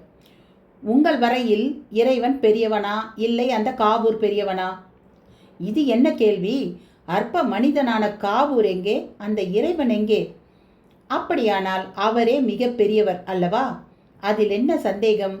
அவரே இந்த பிரபஞ்ச மூர்த்தி, சக்திமிக்க வள்ளலார். அப்படித்தானே? முக்காலத்திலும் அதுவே சத்தியமான உண்மை நாராயண அழகா. அப்படி அத்துணை பெரியவர் நம்மை காப்பாற்றுகிறாரா, இல்லை நாம் அவரை காப்பாற்றுகிறோமா? என்ன இது கேள்வி? கல்லுக்குள் காற்று புகக்கூட இடமில்லாத இடத்தில் இருக்கும் தேரைக்கும் உணவளிப்பவன் அவன். அவனை நாம் காப்பதா? அவனல்லவா நம்மை, இந்த மண்ணை காத்து கொண்டிருப்பவன். அப்படியானால் ஒரு சாதாரண மானிடனான காவூரிடமிருந்து அவர் தன்னை தற்காத்து கொள்ள மாட்டாரா? நாம் எதற்காக அவரின் திருமேனியை ஒளித்து வைத்து காத்திட முயற்சி செய்ய வேண்டும்? அது அது வந்து இது நல்ல பேச்சல்ல. இதைத்தான் விதண்டாவாதம் என்பார்கள். எகிரி குதித்தார் சோழ பிரதிநிதி. எனக்கு புரிகிறார் போல் பதில் கூற முடிந்தால் கூறுங்கள். இப்படி கூக்குரல் இடாதீர்கள். வேத மாதவராயரே, இவன் எதிர்மறை சிந்தனை உடையவன். இவனிடம் இருப்பது அசுரகுணம். அதுதான் இப்படியெல்லாம் பேசுகிறான். சரி சரி, வந்த விஷயத்தை மறந்து எங்கெங்கோ சொல்ல வேண்டாம். நாராயண அழகனுக்கு உரிய பதிலை நாம் கூற முடியாது. அதற்கு ஏற்றவர் மகா பண்டிதர் வேத வித்தகர் சச்சிதானந்தர் தான். வேத மாதவராயர் பிரச்சனைக்கு ஒரு முற்றுப்புள்ளி வைப்பது போல பேசிவிட்டு நீ செல்லலாம் என்கிற மாதிரி பார்த்தார். அவனும் ஒரு தெற்று புன்னகையோடு அங்கிருந்து விலகினான். ஓரிடத்தில் கர்த்தச்சர்களுக்கு பானகம் வழங்கி கொண்டிருந்தாள் பிரதாபி. இளமையின் வாசலில் தங்கத்தை உருக்கி பார்த்து பார்த்து செதுக்கிய சிற்பம் போல இருந்தாள். அவளை பார்த்த நொடி உண்மையில் உலகின் மிக பெரிய சிற்பி அவளது தந்தைத்தான் என்று தோன்றியது. அவர் சிற்பங்களை செதுக்குவதில் மட்டுமல்ல, அவளையும் கருவிலேயே கனகச்சிதமாக செதுக்கியுள்ளார். ஆனால் அவளோ அவனை பார்த்தும் பாராதது போல பானகம் வழங்குவதிலேயே குறியாக இருந்தாள். எல்லாம் அவனது பகுத்தறிவால் வந்த வினை. அவள் தான் கூறிவிட்டாளே, இறை சிந்தனை இல்லாத நீங்கள் என்னை தொடாதீர்கள் என்று. அவனும் அல்லவா சொல்லியிருக்கிறான். இருந்தால் அது எனக்கு தன்னை உணர்த்தட்டும் என்று. யார் ஜெயிக்கப் போகிறார்கள்? நாராயண அழகன் அவளை பார்த்த வினாடி அந்த கேள்வியில் தான் விழுந்தான். அதே சமயம் அவன் தோளின் மேல் ஒரு கரம். யார் என்று பார்த்தான். பட்டர். என்ன பட்டரே, இப்பொழுது என்ன கூறப் போகிறீர்? இறை பற்றில்லாத இந்த நாராயண அழகன் ஆலய பணி மட்டும் எதற்கு செய்கிறாய் என்று கேட்கப் போகிறீர்களா? ராஜ நாராயணா, என்னாச்சுப்பா உனக்கு? என்ன இது திடீர்னு ராஜா காலத்து பாஷையில் பேசுகிற? கேட்டவர் இப்போதைய பட்டர். ராஜ் நாராயணோ திணறி போனான். அவரையே ஊன்றி பார்த்தான். என்னப்பா, என்ன ஆச்சு? ஆமாம், இங்கே என்ன பண்ணுற? நீங்கள் பிரம்மானந்தர் தானே? பிரம்மானந்தரா? யார் அது? பிரம்மானந்தரே, என்ன கேள்வி இது? ராஜநாராயண் திருப்பி கேட்க பட்டரும் விக்கித்து போக அதை கூர்மையாக பார்த்தபடி தீட்சிதர் ஒரு மூலையிலும் விட்டல் ராவ் ஒரு பக்கமும் இருக்க கோவில் முகப்பில் ஒரு வாளை குமரி பிரவேசித்த வண்ணம் இருந்தாள். தோளில் ஒரு தோல்பை தொங்கியபடி இருக்க மதர்ப்பான ஒரு காட்டு குதிரை போல அடர்வான தலைமுடியோடு அதை கோதி விட்டபடி கூலிங் கிளாஸ் சகிதம் நுழைந்த அவளின் தோல்பையில். அத்தியாயம் 36. பிரவாகமாய் பாய்ந்து வரும் ஒரு நதியை பார்க்கும் பொழுது ஏற்படும் உற்சாகம் அவளை பார்க்கும்போது யாருக்கும் வரும். அப்படி ஒரு அழகு, அப்படி ஒரு துள்ளல். தோளில் தொங்கியபடி இருந்த அவளது தோல்பையில் ஒரு பாலித்தீன் தாளுக்குள் சுருட்டி வைக்கப்பட்ட நிலையில் இருந்தது கோவில் காணாமல் போன ஏடுகள். படுத்துணிச்சலாய் அந்த ஏடுகளோடு அதே கோவிலுக்குள் அவள் நுழைந்த வண்ணம் இருந்தாள். போனிடெயில் ஹேர் ஸ்டைலும் ஜீன்ஸ் பேண்ட் டாப்ஸ் என்று செம மிரட்டினாள். ராஜ் நாராயணனோ தலையை பிடித்தபடி ஒரு ஓரத்தில் உட்கார்ந்து விட்டான். மிக அருகில் மதில் சுவரில் அந்த அரசஞ்செடி புதர். அவனை சுற்றி இன்ஸ்பெக்டர் குமாரவேலும் தீட்சிதரும் பட்டரும் அவனையே வெறுத்து பார்த்தபடி நின்று கொண்டிருந்தனர். பக்தர்கள் சிலரும் கூட அவர்களை பார்த்தபடி பிரதட்சணம் செய்து கொண்டிருந்தனர். என்ன தீட்சிதரே, இவரோட பேச்சு உங்களுக்கு ஏதாவது புரியுதா? நாராயணாயகன் பிரதாபின்னு ஏதேதோ பேசுகிறாரே. குமாரவேல் தீட்சிதரை கேட்க, தீட்சிதர் அவன் இப்போ தான் வழிக்கு வர ஆரம்பிச்சிருக்கான் என்றார். எனக்கு அந்த நம்பிக்கையே துளி கூட கிடையாது. ஊருக்கு போகிறேன்னு சொல்கிறவனை எதுக்கு இங்கே கட்டி போடணும்? போகட்டுமே. பட்டர் தன் விருப்பத்தை சொன்னார். அதே சமயம் அந்த குதிரை பெண் அவர்களை நோக்கித்தான் வந்தபடி இருந்தாள். இன்ஸ்பெக்டர் சார், யாரோ ஒரு பொண்ணு வரா பாருங்க. பேண்ட்டும் சட்டையுமா, என்ன ஒரு கோலம் இதெல்லாம்! சை! பட்டர் சடித்து கொள்ள, யாராவது பத்திரிகைக்காரங்களா இருக்கும் என்று குமாரவேலுவும் தாடையை வருட அவர்களை சமீபித்தாள். ராஜ்நாராயண் தலை குனிந்தபடி இருந்ததால் அவளுக்கு அவனது முகம் தெரியவில்லை. குமாரவேலுவைத்தான் பார்த்து பேச ஆரம்பித்தாள். Inspector, my name is Jeeva. I am coming from Chennai. நான் சென்னை டைம்ஸ் ரிப்போர்ட்டர். பேச்சோடு ஒரு ஐடென்டி கார்டை எடுத்து அவர் எதிரில் நீட்டினாள். அதை பார்த்த குமாரவேலுவும் உற்சாகமாகி, yes, what can I do for you என்றார். இந்த கோவில் பற்றி நிறைய கேள்விப்பட்டு எங்கள் எடிட்டர் இங்கே என்ன அனுப்பியிருக்காரு. நான் ஒரு 4-5 நாளாச்சும் தங்கி இருந்து அப்சர்வ் பண்ணணும். ஒரு தொடர்கட்டுரை எழுதலாம்னு இருக்கேன். அதெல்லாம் எதுக்கு? வேண்டாம், எழுதாதீங்கன்னு நான் சொன்னால் கேட்கவா போகிறீங்க? ஐசி, நீங்கள் அழுத்துக்கிறத பார்த்தா அப்படி நான் எழுதுறதுல உங்களுக்கு உடன்பாடு இல்லாத மாதிரி இல்லை தெரியுது. ஆமாம், இப்போ ஒரு மோசமான சூழ்நிலையில் இந்த கோவில் இருக்குது. இந்த சந்தர்ப்பத்தில் உங்களை மாதிரி பத்திரிகையாளர்கள்லாம் இங்கே நடக்கிறத பார்த்து சென்சேஷனலாக நியூஸ் போட்டா அதனால் உங்கள் பத்திரிகை விற்கலாம். ஆனால் இங்கே எங்கள் பாடு திண்டாட்டமாயிடும். அப்படி என்ன மோசமான சூழ்நிலை? சந்தோஷமான பரபரப்பான நிலைன்னு சொன்னால் கூட நான் ஒத்துக்குவேன். தலைகீழாக பேசுகிறீங்களே. ஜீவா என்கிற அவள் கூந்தலை கோதி விட்டபடி சொன்னதும் உதட்டை சுழித்து விட்டு கொண்டதும் பட்டரையும் தீட்சிதரையும் என்னவோ செய்தது. அதே சமயம் தரையின் மேலே வீரியன் கழுகு வட்டமிடும் நிழல் வேறு. அண்ணாந்து பார்த்தார் தீட்சிதர். வீரியனே தான். வீரியன் காரணமில்லாமல் இடிந்த கோவிலை விட்டு வந்து பறக்கவே மாட்டானே. அதிலும் இந்த பெண் வந்திருக்கும் வேளையில் அவளை சுற்றுகிற மாதிரி அவன் பறக்கிறான் என்றால் இந்த பெண்ணிடம் ஏதோ விசேஷமோ இல்லை விபரீதமோ இருக்க வேண்டும். அவர் மனது வேகமாக கணக்கு போட்டு முடித்துவிட்டு அவளை பார்த்தது. அவளோ தன்னை மறந்து தலை கவிழ்ந்து அமர்ந்து விட்டிருக்கும் ராஜ்நாராயண் மேலேயே கண்ணாக இருந்தாள். அவனும் நெற்றியை தேய்த்தபடி நிமிர்ந்தான். ஜீவாவையும் பார்த்தான். அவளும் அவனை பார்த்த நொடி பார்வையும் முட்டி மோதி கொண்ட மறுநொடி, ஹேய் ராஜா என்று அவளும், ஹேய் ஜீவா நீயா என்று இவனும் பரஸ்பரம் கூவிக்கொண்டனர். இன்ஸ்பெக்டர் குமாரவேலுவுக்கு புரிந்துவிட்டது. இருவருக்கும் ஏற்கனவே பரிச்சயம் இருந்திருக்க வேண்டும். அதனால் தான் பார்த்த மாத்திரத்தில் பற்றி கொண்டு விட்டது. ராஜ், இங்கே என்ன மேன் பண்ற? என்ன கேட்கறது இருக்கட்டும், நீ எங்கே இங்கே? நான் இப்போ ஒரு ஜேர்னலிஸ்ட்டு. இந்த கோவில் பற்றி தான் என்னென்னவோ நியூஸ்லாம் வருதே, அதையெல்லாம் தெரிஞ்சு தான் வந்தேன். ஒரு நல்ல தொடர்கட்டுரை எழுதத்தான். ஓ, ஐ சி, வெரி கிளாட் என்றவன் குமாரவேலுவின் பக்கம் திரும்பியவனாக, சார், ஜீவா என் காலேஜ் மேட் என்றான். நினச்சேன். அப்போவே இவ ரொம்ப தைரியசாலி.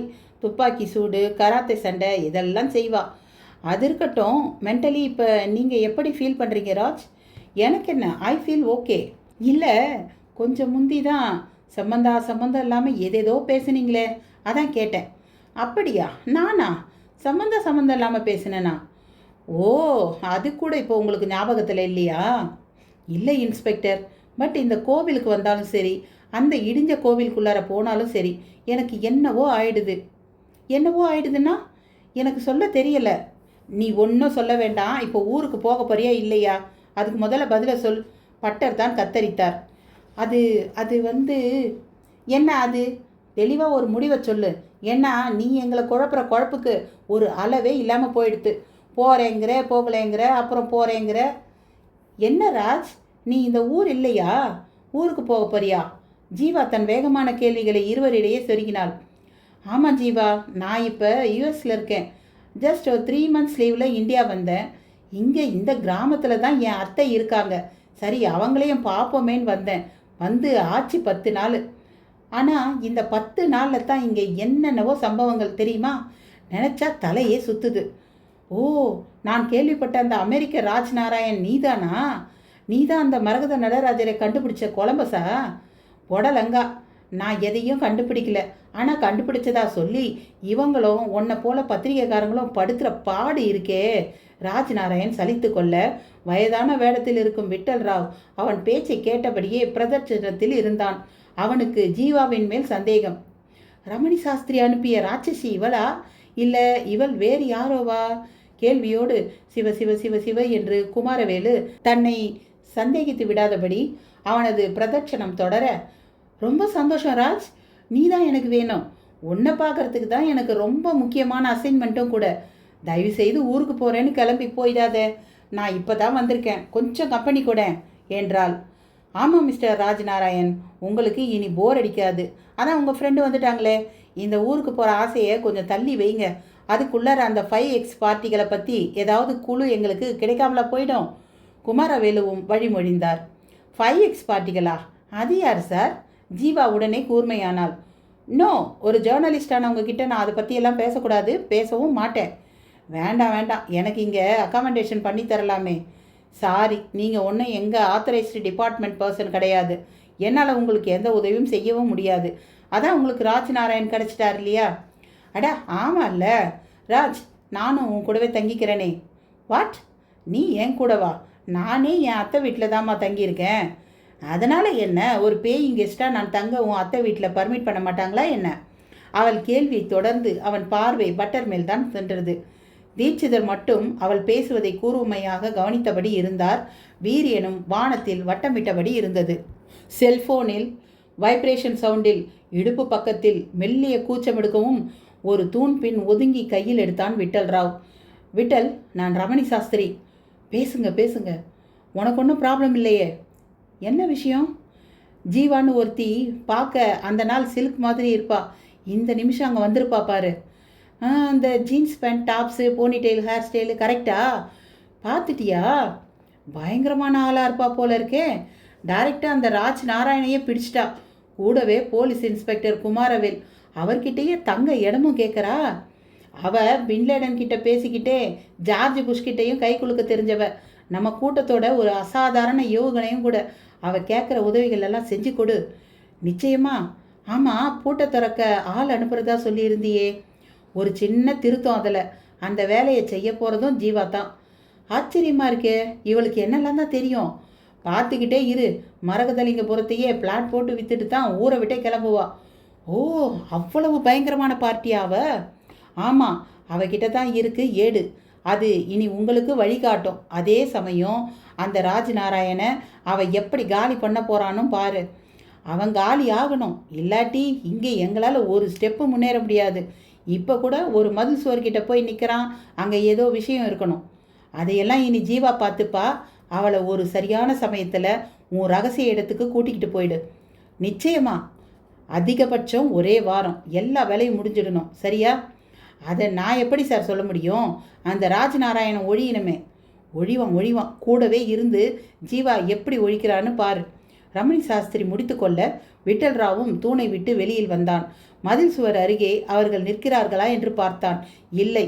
ஓ, கிளம்பிட்டாங்களா? கேள்வியோடு நடந்த விட்டல் ராவ் அந்த சுவர் துவாரம் இருக்கும் இடம் அருகே வந்தான். துவாரத்திற்குள் எட்டியும் பார்த்தான். உள்ளே ஒரு சிறிய பொறை போல் இடைவெளி. ஆச்சரியமாக இருந்தது. ஒரு மதில் சுவரில் இப்படி இடைவெளி இருக்க வாய்ப்பே இல்லையே என்றது புத்தி. சட்டை பாக்கெட்டில் கையை விட்டு தீப்பெட்டியை எடுத்தவன் அதில் ஒரு குச்சியை எடுத்து உரசியவனாக திரும்ப அந்த மதில் சுவர் துவார இடைவெளிக்குள் விட்டான். பதிலுக்கு பச்சையாக ஒரு ஒளிப்பந்து அவன் கண்ணில் பட்டு அவனை அதிர வைத்தது. அத்தியாயம் 37. ஒரு வினாடி விட்டல் ராவுக்கு சுரீர் என்றது. சுற்றுமுற்றும் ஒரு பார்வை. அப்பொழுது ஒரு பக்தர் கூட்டம் பிரதட்சணத்தில் இருந்தது. எனவே தனக்குள் ஏற்பட்ட பதற்றம் பரபரப்பை எல்லாம் அடக்கி கொண்டு கோபுரத்தை பார்த்து கைகளை கூப்பியபடி வணங்க ஆரம்பித்தான்.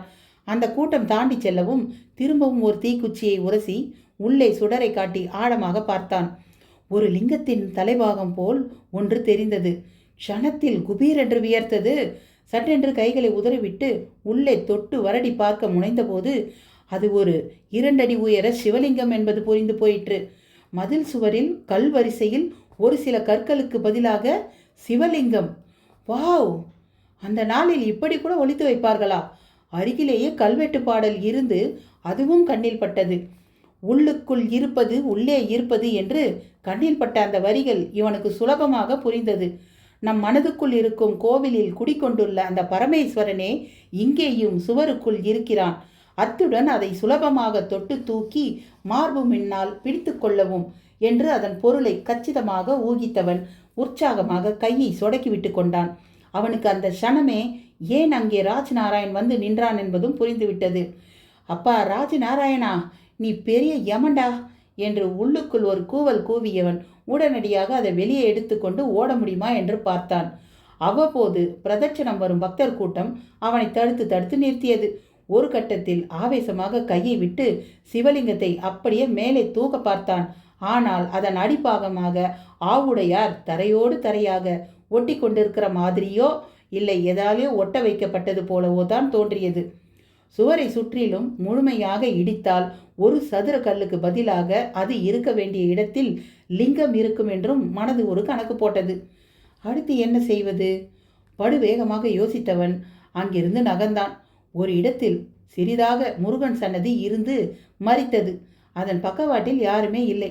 அங்கே ஒதுங்கியவன் செல்போனைத்தான் முதலில் கையில் எடுத்தான். மறுமுனையில் ரமணி சாஸ்திரி. என்ன விட்டல்? சாஸ்திரிஜி, ஒரு முக்கியமான விஷயம். சீக்கிரம் சொல்லு. மீதி இருக்கிற 2 விக்கிரகங்களில் ஒன்று இருக்கிற இடம் தெரிஞ்சு போச்சு. அதை நான் கண்ணாலேயே பார்த்துட்டேன். நிஜமாவா? சத்தியமா. பச்சை மரகத கல்லலான 2 அடி உயர சிவலிங்கம். எங்கே பார்த்த விட்டல்? எல்லாம் அந்த ராஜ்நாராயண வச்சு தான். சந்தேகமே இல்லை, அவன் ஒரு பயங்கர கில்லாடி. கோவிலில் ஒரு இடத்துல அடிக்கடி நின்று பார்த்துக்கிட்டு இருந்தான். அங்கே நான் போய் நோட்டம் போட்டப்போ தான் அந்த லிங்கம் என் கண்ணில் பட்டது. Wonderful, very good. அதை அங்கேருந்து உடனே எடுத்துக்கிட்டு உன் ரகசிய இடத்துக்கு போகிறதுக்கு என்ன? அது சரி, முடிஞ்சால் செய்யாமல் இருப்பேனா சாஸ்திரி? கோவிலில் நல்ல கூட்டம். அதோட அங்கே விக்கிரகம் இருக்கிற விஷயம் தெரிஞ்ச ராஜ்நாராயண் ஒரு பக்கம். அவன் எப்படி விட்டு வச்சிருக்கான் தெரியல. ஏதோ இருக்கு. என்ன கூட யாராவது கவனிச்சுக்கிட்டு இருக்கலாம். நான் அந்த லிங்கத்தை எடுக்கும்போது மடக்கி பிடிப்போம்னு காத்துட்டு இருக்கலாம். நோ, அப்படியெல்லாம் எதுவும் நடக்கக்கூடாது. இதுவரை இந்த கோவில் விஷயத்தில் வந்த தோல்விகள் போதும். அதனால தான் பதற்றப்படாமல் ஒதுங்கி வந்து உங்ககிட்ட என்ன பண்ணலாம்னு கேட்குறேன். என்கிட்ட கேட்டால் சிச்சுவேஷன் எப்படின்னு உனக்கு தானே தெரியும். இந்த விஷயத்தில் நீங்கள் அனுப்பியிருக்கிற அந்த குதிரை எனக்கு ஹெல்ப் பண்ணுவாளா? குதிரையா? அதான் நீங்கள் அனுப்பின அந்த பொண்ணு. ஓ, புவனாவை சொல்கிறியா? அவள் யமகாதகி. ஜஸ்ட் நீ நம்ம குரூப்போட சிக்னலை மட்டும் அவகிட்ட எடுத்து கொடுத்துப்பார், அப்புறம் தெரிஞ்சிடும். ஆமாம், அவள் பேர் புவனாவா ஜீவாவா? புவனா. ஏன் ஜீவான்னு இங்கே சொன்ன மாதிரி காதில் பட்டது. அது அந்த ஊரில் எடுத்திருக்கிற புது அவதார பேராக இருக்கும். ஆமாம், ராஜ்நாராயணன் அவளுக்கு ஏற்கனவே தெரியுமா? என்னையா வினோதமான கேள்வியாகவே கேட்குற? அவனை எப்படி இவளுக்கு தெரிய முடியும்? தெரிஞ்சிருக்கே, அவன் கூடவே இல்லை தங்கவும் போகிறா. ரியலி? இந்த நிமிஷம் அவன் கூட அவன் வீட்டுக்கு தான் போயிருக்கா. அதாவது அவனோட அத்தை வீடான பட்டர் வீட்டுக்கு. ஓ, அப்படியா சேதி? புவனா அப்போ ஏதோ ஒரு தனி ரூட்டில் போகிறான்னு நினைக்கிறேன். தனி ரூட்டா? ஆமாம், அதையெல்லாம் விட்டு தள்ளு. நான் சொல்கிறபடி செய். சிக்னல் கொடு, அவள் நிச்சயம் உனக்கு உதவி செய்வா. உதவி என்ன, உனக்கு பிரமாதமாக ஐடியா கூட கொடுப்பா. சரிங்க, காரியத்தை முடிச்சுட்டு திருப்பி கூப்பிடுறேன். Be careful. என்ன? மறுமுனை முடங்க தீவிரமாக யோசித்தவன் அங்கிருந்து விலகத் தொடங்கினான். அப்படியே திரும்ப ஒரு பார்வை அந்த இடிந்த மதில் மேல் சென்றது. அதை அப்படியே துவாரத்துடன் விட்டு செல்வது தவறு என்கிற மாதிரியும் தோன்றியது. திரும்பவும் அங்கேயே சென்றான். சற்று தள்ளி ராஜ்நாராயண் பிடுங்கி போட்டிருந்த ஆலஞ்செடி பாதி காய்ந்தும் மீதி காயாமலும் கிடந்தது. எடுத்தான். துவாரம் தெரிந்த இடத்தில் அதை திரும்ப சொருகி வைத்தான். சற்று நிம்மதியோடு நடக்க ஆரம்பித்தான். அன்னபூரணி ஒரு பக்கமும் பாரதி ஒரு பக்கமும் சந்திரிகா ஒரு பக்கமுமாய் நின்று கொண்டு ஜீவா என்னும் அந்த புதிய பெண்ணையை பார்த்து கொண்டிருந்தனர். அவர்கள் யார் பார்ப்பதை பற்றியும் லஜ்ஜையும் இன்றி ஒரு மினி கண்ணாடியில் முகம் பார்த்தபடி லிப்ஸ்டிக் பூசி கொண்டிருந்தாள். பூசி முடித்தவள் ஒரு முறை உதட்டை மடக்கி பிடித்து ஒட்டி பார்த்து கொண்டு பாரதி பக்கம் திரும்பினாள். கமான், நீயும் போட்டுக்கோ, உன் உதட்டுக்கு இது ரொம்ப பிரமாதமாக இருக்கும் என்றாள். பாரதி பதில் சொல்லவில்லை. ஒரு மாதிரி குழப்பமான முறைப்பிலேயே இருந்தாள். அத்தை, இவளும் இங்கே என் கூட தங்க அனுமதிச்சதுக்கு ரொம்ப நன்றி என்று ஒரு மாதிரி சிறுமலோடு கனைத்தான் ராஜ்நாராயண். பிறகு அவளோடு கொல்லைப்புறத்துக்கு சென்றான். கொல்லையில் கிணற்று திட்டின் மேல் வீரியன் கழுகும் காத்து கொண்டிருக்கிற மாதிரி அவளை பார்த்தது. ராஜநாராயணுக்கு சுருக்கென்றது. அவளோ பியூட்டிஃபுல் என்று கூவிக்கொண்டே வீட்டுக்குள் சென்று தன் பேக்கை திறந்து மினி வீடியோ கேமராவை எடுத்து வந்தாள். அதை ஃபோக்கஸ் செய்து கழுகை பார்க்கவும் முயன்றாள். தன் படபடக்கும் இமைகளை விலக்கி லென்ஸ் வழியாக கண்ணீரண்டையும் அழுந்த பதித்து கொண்டு கழுகை ஃபோக்கஸ் செய்தபோது கழுகு அங்கே இல்லை. பதிலுக்கு ரிஷி ஒருவர் கிணற்று திட்டின் மேல் உட்கார்ந்து கொண்டிருந்தார். அத்தியாயம் 38. ஸ்தம்பிப்பில் இருந்தால் ஜீவா. கேமரா வழியாக பார்த்தபோது தெரிந்த சித்தர் உருவம் கேமராவை விளக்கவும் கழுகாகவும் தெரிந்தது. ஆச்சரியம். அவள் முகம் போன போக்கு, அதில் தொனித்த அதிர்ச்சி எல்லாமே ராஜநாராயணை கூர்மையாக அவளை கவனிக்க செய்தது. அவளோடு பட்டரும் மற்றவர்களும் கூட அவளை கூர்ந்து பார்த்தபடி இருந்தனர். பாரதியிடம் அந்த கூர்மை கொஞ்சம் கூடுதலாகவே இருந்தது. என்ன ஜீவா, ரொம்ப ஆர்வமாக படம் எடுத்த, இப்போ என்னடானா திருன்னு முழிக்கிற? ராஜநாராயண் அவரை கேள்வியால் கலைத்தான். இல்லை ஒன்றும் இல்லை ராஜ், இப்போ இங்கே யாராவது ஒரு ஓல்ட் மேன் உட்கார்ந்துருந்தாரா? Old man? ஆமாம், தாடி மீசையோட, லைக் ஒரு கோமணம் கட்டிக்கிட்டு பிச்சைக்காரனாட்டம். என்ன உளர்ற? 2 பேரும் ஒன்றா தானே இங்கே வந்தோம்.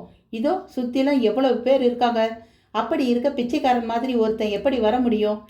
அப்படியா? ஐம் சாரி, நான் தான் கொஞ்சம் கன்ஃபியூஸ் ஆகிட்டேன் போல இருக்கு. ஆமாம், இந்த கழுகு, இது இந்த ஊரில் தெரிகிற கழுகு தான். ரொம்ப கேஷுவலாக எப்படி இங்கே வந்து உட்கார்ந்துருக்கு? என்ன கேட்டா? என் அத்திம்பெரை கேள். அவர் தானே இந்த ஊர்க்காரர். அவர் பட்டரை நோக்கி கை காட்டினான். பட்டர் மிடறு விழுங்கினார். இந்த கழுகை பற்றி தெரிஞ்சுட்டு என்னம்மா பண்ண போகிற? என் பொண்டாட்டி தினம் சோறு போடுவா, அதுக்காக வரும்னு வச்சுக்கோயேன். வேண்டா வெறுப்பாக பதில் சொன்னார்.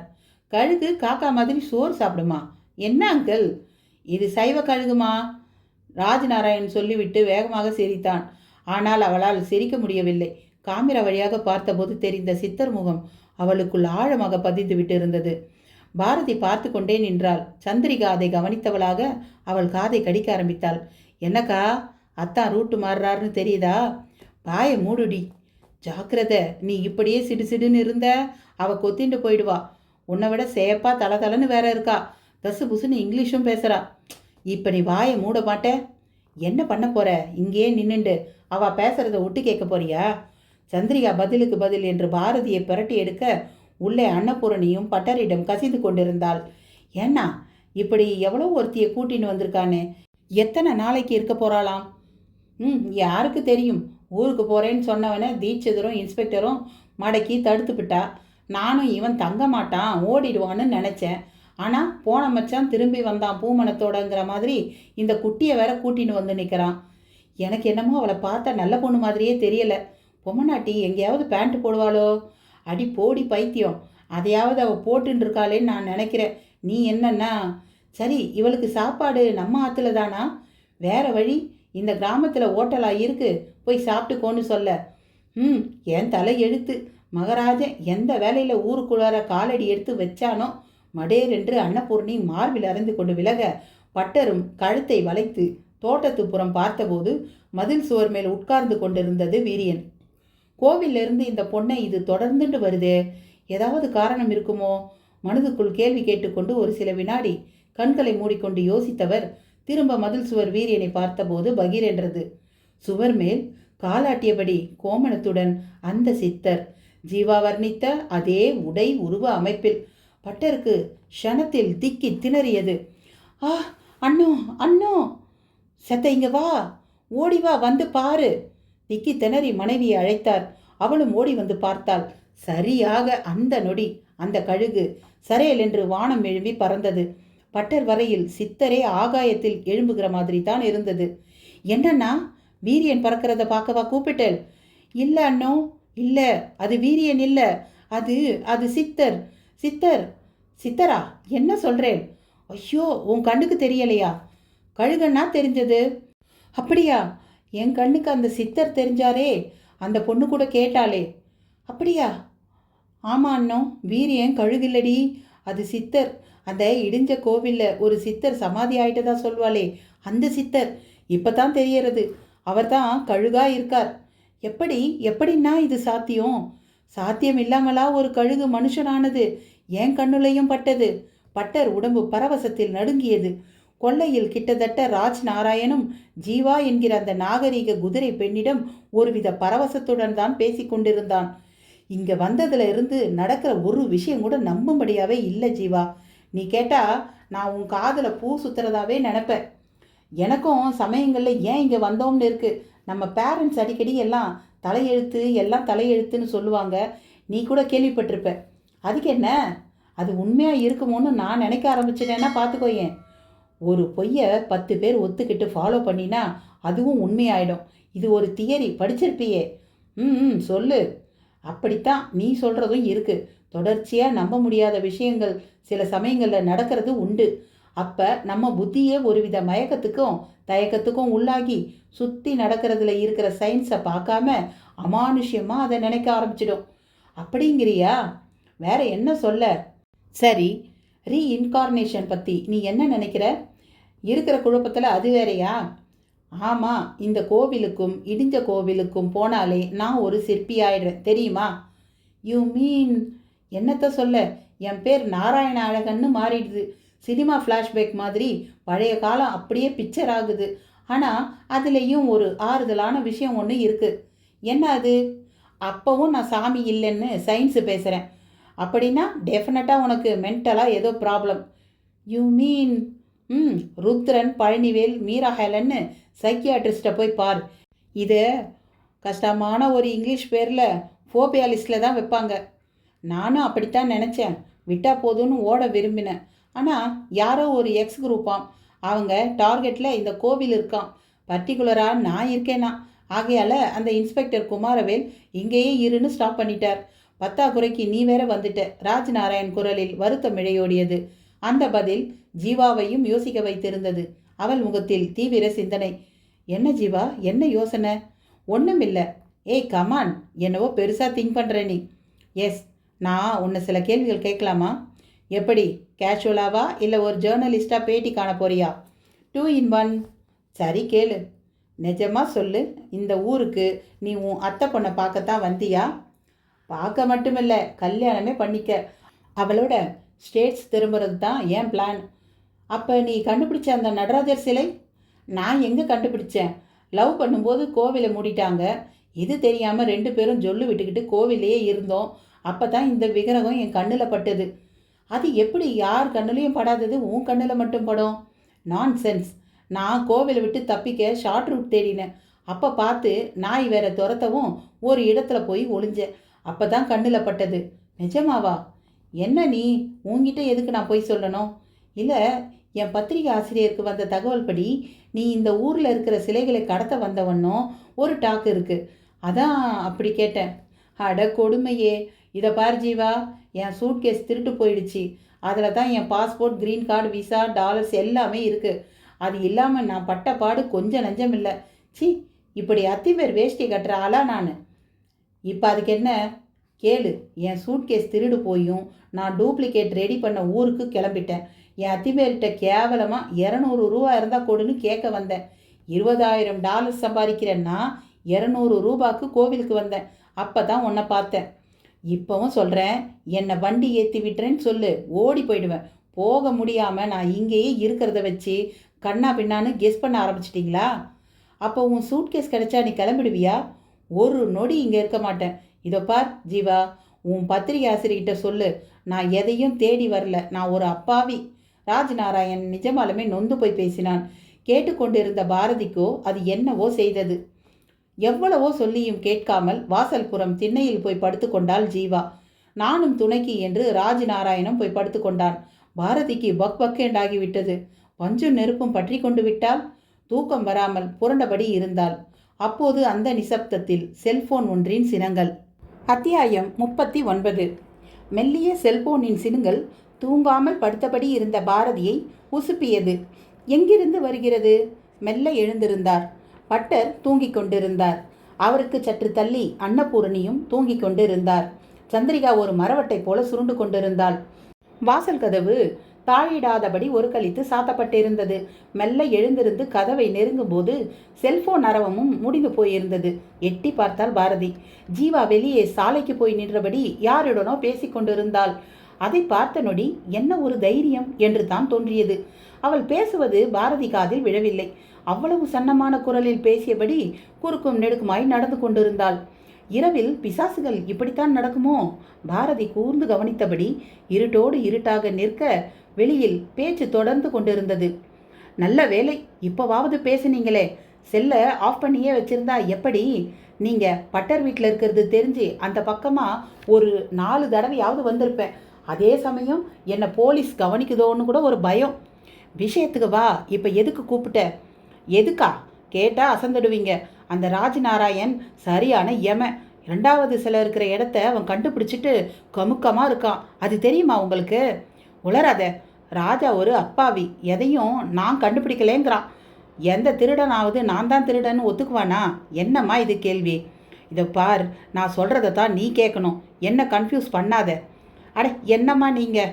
நான் இந்த ஊரில் 3 மாதமாக மாறு வேஷத்துலேயும் பிச்சைக்காரனாகவும் அலைஞ்சிட்ருக்கேன்.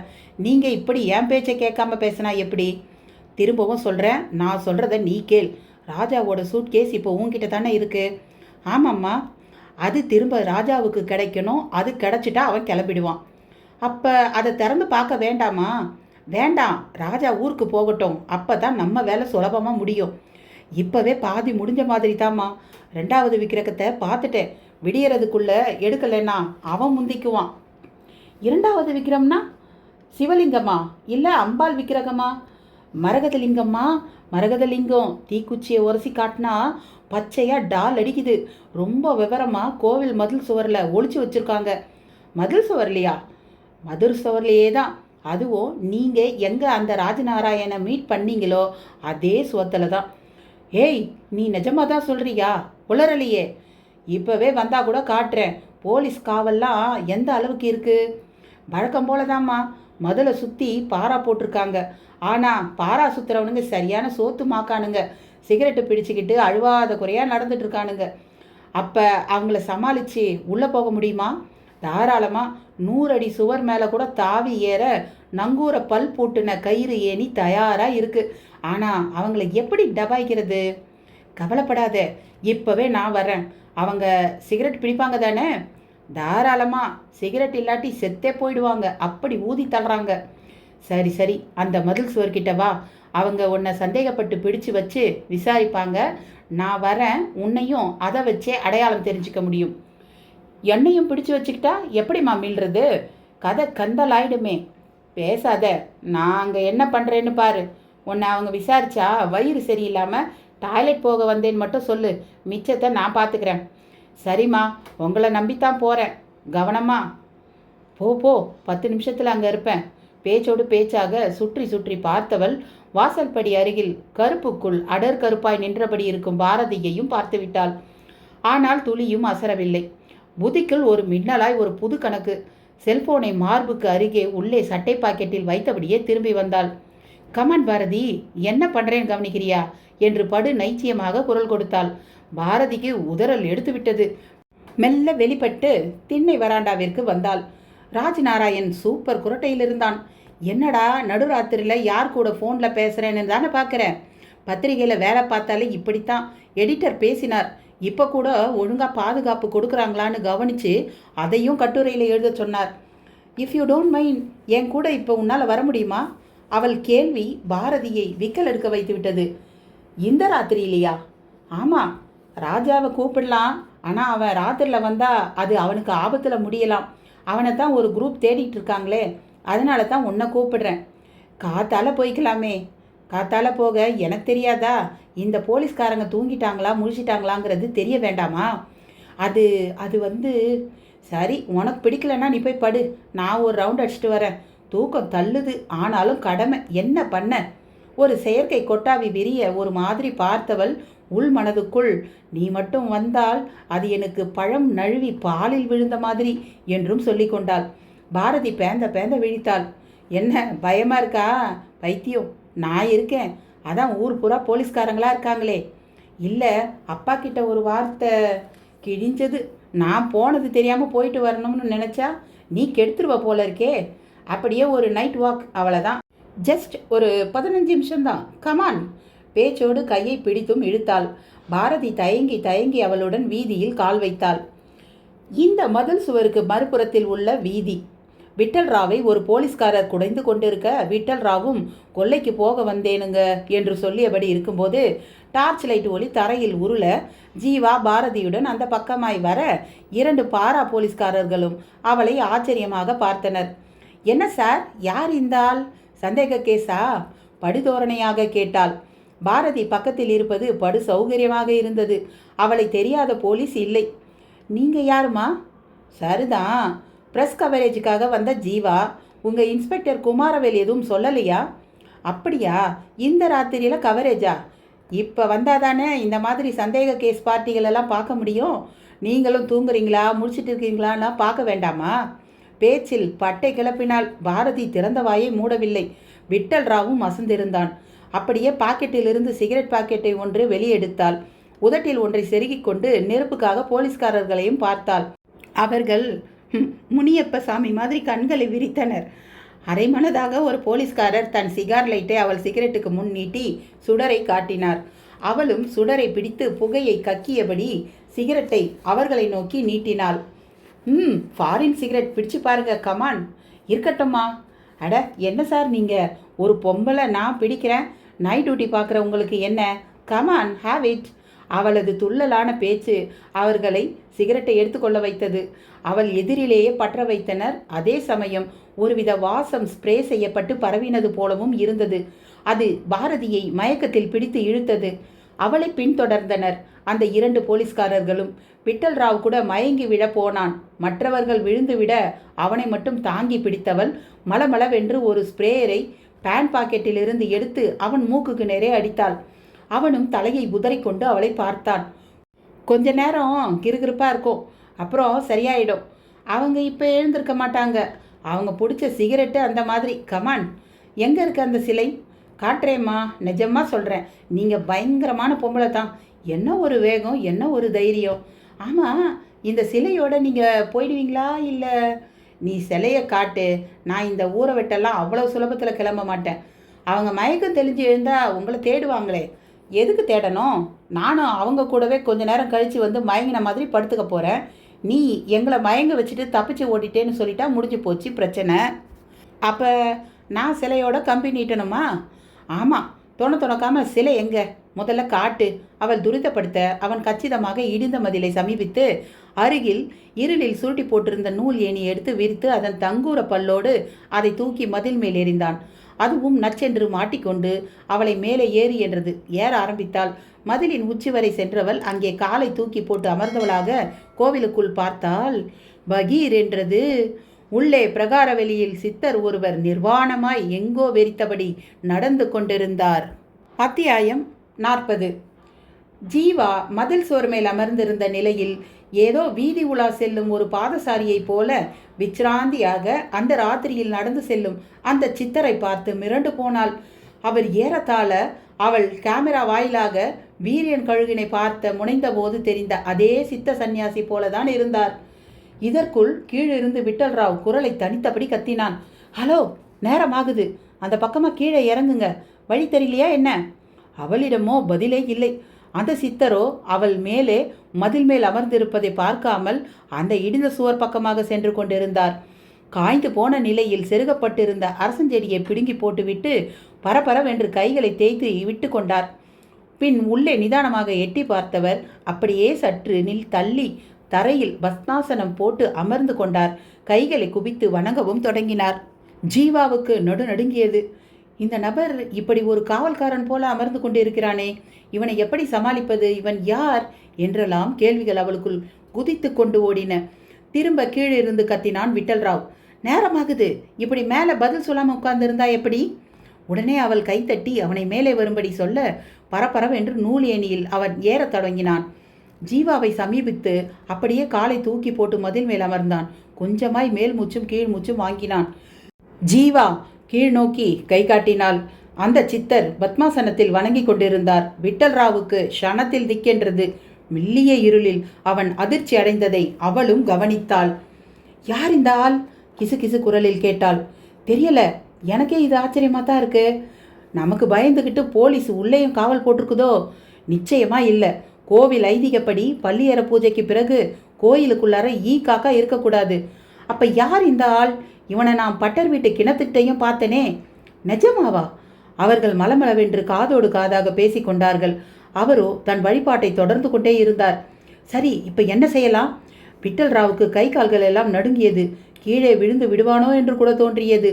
கீழே இறங்குவோம், என்கிட்ட துப்பாக்கி இருக்கு, வச்சுக்கிறேன் இவனை. ஜீவா பேசிய விதத்தில் முன்வைத்த காலை பின்வைக்க அவள் தயாரில்லை என்பது விட்டல் ராவுக்கு புரிந்தது. உடனேயே மறுபேச்சு பேசாமல் மளமளவென்று ஏணியை பிடித்து இழுத்து இறங்க வேண்டிய கோவில் பக்கம் அதை தள்ளிவிட்டான். அதே சமயம் வேகமாய் காற்று வீச ஆரம்பித்தது. மெல்ல, மிக மெல்ல என்று வீச ஆரம்பித்த காற்றிடம் ஒரு அசாத்திய வேகம். வானிலும் கோணல் மாடலாக ஒரு மின்னல் கொடி வெகு வேகமாய் ஓடியது. அந்த நொடியில் ஜீவாவும் வானத்தை பார்த்தாள். அடர்வான மழை மேகங்கள். காற்றோ அவள் கூந்தலை அவிழ்த்துவிட்டு அவள் முகத்தையே மூடியது. விட்டல் ராவும் ஏணியில் இறங்க முடியாமல் திண்டாடி போனான். சீக்கிரம் இறங்கு, சீக்கிரம். அவள் அவனையே முதலில் இறங்க சொன்னால் அவனும் சமாளித்து நூலேணியில் காலை வைக்கப்படாத பாடுபட்டான். காற்று அவனை அப்படியே புரட்டி போட்டு அவன் பிடித்து கொண்டிருந்த ஏணியோடு ஒரு ஊஞ்சலை போல ஆட்டியது. அத்தனையிலும் அந்த சித்தர் மட்டும் தனது பத்மாசன கோலத்தை விட்டு கலையவே இல்லை. ஜீவாவுக்கு ஆச்சரியமாக இருந்தது. அதே வேளையில் புத்தியிலும் ஒரு சிகப்பு ஒளி. நிச்சயம் மழை வரப்போகிறது. அந்த நீர் பொட்டுகள் இந்த பக்கமாய் கோவில் மதில் ஓரம் மயங்கி கிடக்கும் போலீஸ்காரர்களையும் பாரதியும் எழுப்பிவிட்டால் கேள்வி அவளை கொத்தும் போது விட்டல் ராவ் நூல் ஏணியின் பிடியிலிருந்து சற்றும் எதிர்பாராதபடி நழுவி கீழே விட ஆரம்பித்தான். ஐயோ! அவள் பதைக்கும் போதே ஒரு பெரிய இடிச்சப்தம். அது அவன் அலறிக்கொண்டு விழுந்ததை அமுக்கினாலும் நிச்சயம் அவன் பிழைக்க முடியாது என்று தான் ஜீவாவுக்கு தோன்றியது. 30 அடி உயர சுவரில் இருந்து தலைக்குப்புற விழுந்தால் கபாலம் நிச்சயம் விழுந்து கொள்ளுமே. சட்டென்று ஒரு முடிவுக்கு வந்தவள் நூலேணியை இழுத்து திரும்ப சாலை பக்கமாக போட்டு அந்த காற்றிலும் மளமளவென்று இறங்கி தரையை தொட்டாள். ஒரு மாத்திரையை பேன் பாக்கெட்டிலிருந்து எடுத்து போட்டுக்கொண்டு விழுங்கியவள் ஓடிப்போய் மயங்கி கிடந்த போலீஸ்காரர்கள் அருகே மயங்கியவள் போல் படுத்துக்கொண்டாள். மழையும் வலுத்த நிலையில் விழ ஆரம்பித்தது. கண் திறந்த ஜீவா எதிரே இன்ஸ்பெக்டர் குமாரவேல், ராஜ்நாராயண், தீட்சிதர் என்று ஒரு கூட்டமே. நான் எங்கே இருக்கிறேன்? ஒன்றும் தெரியாதவள் போல ஆரம்பித்தாள் ஜீவா. இங்கே பட்டர் வீட்டில் தான் இருக்கிறீங்க. நல்ல வேலை, உங்களுக்கு ஒன்றும் ஆகலை என்றார் குமாரவேல். எனக்கு ஒன்றும் ஆகலையா? அப்போ யாருக்கு என்ன ஆச்சு? மீண்டும் அவளிடம் ஜெகஜாலம். எல்லாத்தையும் பாரதி சொன்னாள். ஆமாம், எங்கள் டிபார்ட்மெண்ட்டை டெஸ்ட் பண்ண நீங்கள் யார்? பத்திரிகையாளர்னா என்ன பெரிய கொம்பா? This is too much miss diva. Kumaravel மெல்ல கோபத்தை கொட்ட ஆரம்பித்தார். ஆமாம் பாரதி. அவளும் அந்த போலீஸ்காரங்களும் நல்ல வேலை பல மணி நேரம் முன்னாடியே கண் விழிச்சிட்டாங்க. ஆனால் நீங்கள் தான் பயமுறுத்திட்டீங்க. ஆமாம், அங்கே என்ன நடந்தது? யார் என்ன செய்தாங்க? ஏன் அதையும் பாரதியே சொல்லியிருப்பாளே. நான்சென்ஸ். எனக்கு உங்கள் ஸ்டேட்மெண்ட் ரொம்ப முக்கியம். ஏதோ ஒரு ஸ்ப்ரே ஸ்மெல்லில் மயங்கிட்டதா சொன்னா பாரதி. அந்த நேரத்தில் அங்கே வந்த நபர் உங்கள் மேலே ஸ்ப்ரே பண்ணி மயங்க வச்சுட்டு நூல் ஏணியால் கோவிலுக்குள்ளேயும் இறங்கியிருக்கான். குமாரவேல் விவரிப்பதை ஆவலாய் கேட்க தொடங்கினாள் ஜீவா. அதோடு கேள்வி வேறு. அட பாவி, உள்ளேயே இறங்கிட்டானா? அவன் இப்போ எங்க பரலோகத்தில். போலீஸ்காரங்களால் முடியாததை அந்த சாமி செய்திடுச்சு. வானத்திலிருந்து ஒரு மின்னல் சரியாக அவன் தலையில் விழுந்ததில் all spot out. My god, இப்போ பாடி எங்க? எதுக்கு? அதையும் ஃபோட்டோ எடுத்து போட்டு கான்ட்ரவர்சியை கிரியேட் பண்ணவா? ஆமாம், அர்த்தராத்திரியில் நீங்கள் அங்கே போனதே தப்பு. இப்படியா பட்டர் பொண்ணையும் கூட்டிகிட்டு போவீங்க? உங்களுக்கு ஏதாவது ஆகியிருந்தா? குமாரவேல் அவளுக்கு சாதகமாக தான் கோபித்து கொண்டு பேசினார். அவளுக்கு தான் தப்பித்ததை நினைத்து அந்த நிலையிலும் நிம்மதி பெருமூச்சு. ஏனோ தீட்சிதர் மட்டும் அவளையே கூர்மையாக பார்த்து கொண்டிருந்தார். அத்தியாயம் 41. தீட்சிதர் ஒரு தினுசாக பார்ப்பதை ஜீவாவும் கவனித்தாள். இருந்தும் கவனிக்காத மாதிரி ராஜ்நாராயணை பார்த்தாள். அவன் தலையை பீத்து கொண்டிருந்தான். இப்போதைக்கு ஊருக்கு கிளம்புதல் சாத்தியமே இல்லை என்கிற மாதிரி இன்னொரு களவு முயற்சி. அதைத் தொடர்ந்து ஒரு சாவு. அவனுக்குள் எரிச்சல் பீறிட்டது. இடையில் பட்டர் இன்ஸ்பெக்டர் குமாரவேலை தனிமையில் அழைத்து காதை கடித்தார். இன்ஸ்பெக்டர், இந்த பொண்ணு வந்த முதல் நாளிலேயே வைத்த கலக்கிட்டா. நல்ல வேலை, என் பாரதிக்கு ஏதாவது ஆகியிருந்தா என்னத்த பண்ணுறது? இவளை தயவுசெய்து ஊருக்கு கிளம்பி போக சொல்லுங்க. அதுதான் எல்லாருக்குமே நல்லது. இன்ஸ்பெக்டர் குமாரவேல் அதை கேட்டு சிரித்தார். என்ன சிரிக்கிறேள்? சிரிக்காம, உங்களுக்கு இன்னைக்கு பத்திரிகைகளுக்கு எவ்வளோ சக்தி இருக்குன்னு தெரியலை. நான் அந்த பொண்ணை பார்த்து நீ இடத்த காலி பண்ணுன்னு சொன்னால் அதையும் ஒரு பாயிண்டாக எழுதி ஏமானத்தையும் வாங்கிடுவா அவ. போலீஸ்காரங்க நாங்கள் அவங்கக்கிட்ட படுற பாடு உங்களுக்கு என்ன தெரியும்? அப்போ இவ இங்கே தான் இருப்பாளா என்ன? என் வீட்டில் இவ இருக்க வேண்டாம் சார். அதை நீங்கள் தாராளமாக சொல்லுங்கள். ஊரில் வேற யாரும் இடம் கொடுக்காதபடி நான் பார்த்துக்கிறேன். அந்த நிலையில் இந்த பொண்ணு எங்கே தங்குறான்னு தான் பார்ப்போமே. அவர்கள் ஒரு முடிவுக்கு வர ஜீவாவும் வீட்டுக்குள் சென்று தன் பேக் மற்றும் இத்தியாதிகளுடன் வெளியில் வந்தாள். என்னம்மா, எங்கே கிளம்பிட்டீங்க? இனி இங்கே என்னை தங்க விட மாட்டீங்கன்னு நல்லா தெரியும். ஐயர் உங்ககிட்ட குசு குசுன்னு பேசினது அதுவாகத்தான் இருக்கும். சரி, இது அவர் வீடு. நான் யார் அவர்கிட்ட உரிமை போர் நடத்த? ஆகையால் நைஸாக கழண்டுக்கிறது தான் எனக்கு மரியாதை. வாவ், பயங்கர பிரைட் மணி. சரி, எங்கே போவீங்க? பட்டர் வீட்லேயே இடம் இல்லைன்னா மற்றவங்களும் இடம் தரமாட்டாங்களே. ஊரில் லாட்ஜ் வசதியும் கிடையாது. குமாரவேல் அவளை பார்த்து, நீ ஊருக்கு போவது தான் உனக்கு இருக்கும் ஒரே வழி என்கிற மாதிரி பேச பேச ஜீவா முகத்தில் மந்தகாச ஒரு புன்னகை. அந்த புன்னகையோடு ஏதோ மலை ஏறியவள் போல் களைப்பாக அமர்ந்திருந்த ராஜ்நாராயணை பார்த்தவள், ராஜா வரியா என் கூட என்று கேட்டாள். எங்கே? வா, கம்பெனி கொடு. இவ்வளவு பெரிய ஊரில் நாம தங்கத்தானா ஒரு இடம் கிடைக்காம போயிடும். அவன் அவள் பேச்சை கேட்டு திரு திருவென்று விழித்தான். பட்டர் வீட்டில் ஏட்டிக்கு போட்டியாக பேசிக்கொண்டு உட்கார்ந்திருப்பதற்கு இவளோடு சென்றால் உதவியது போலவும் இருக்கும், தனக்கும் ஓரளவு பொழுது போகும் என்று நினைத்தவன் எழுந்து அவளோடு சேர்ந்து நடந்தான். குமாரவேல் இதை எதிர்பார்க்கவில்லை. ராஜ்நாராயண், என்ன இது? அவங்களோட எங்கே கிளம்பிட்டீங்க?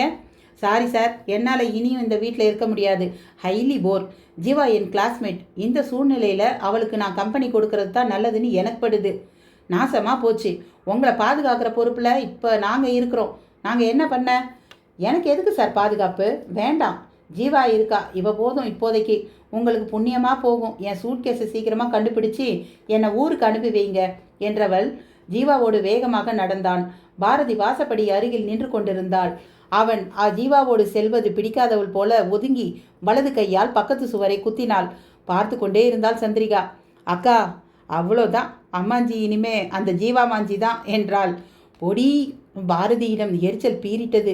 குமாரவேலும் கையை பிசைந்து கொள்ள பட்டர் குழம்பி போக தீட்சிதர் மட்டும் பொருள் பொதிந்த ஒரு பார்வையோடு முகத்தில் ஒரு பிரகாசத்துக்கும் உள்ளானார்.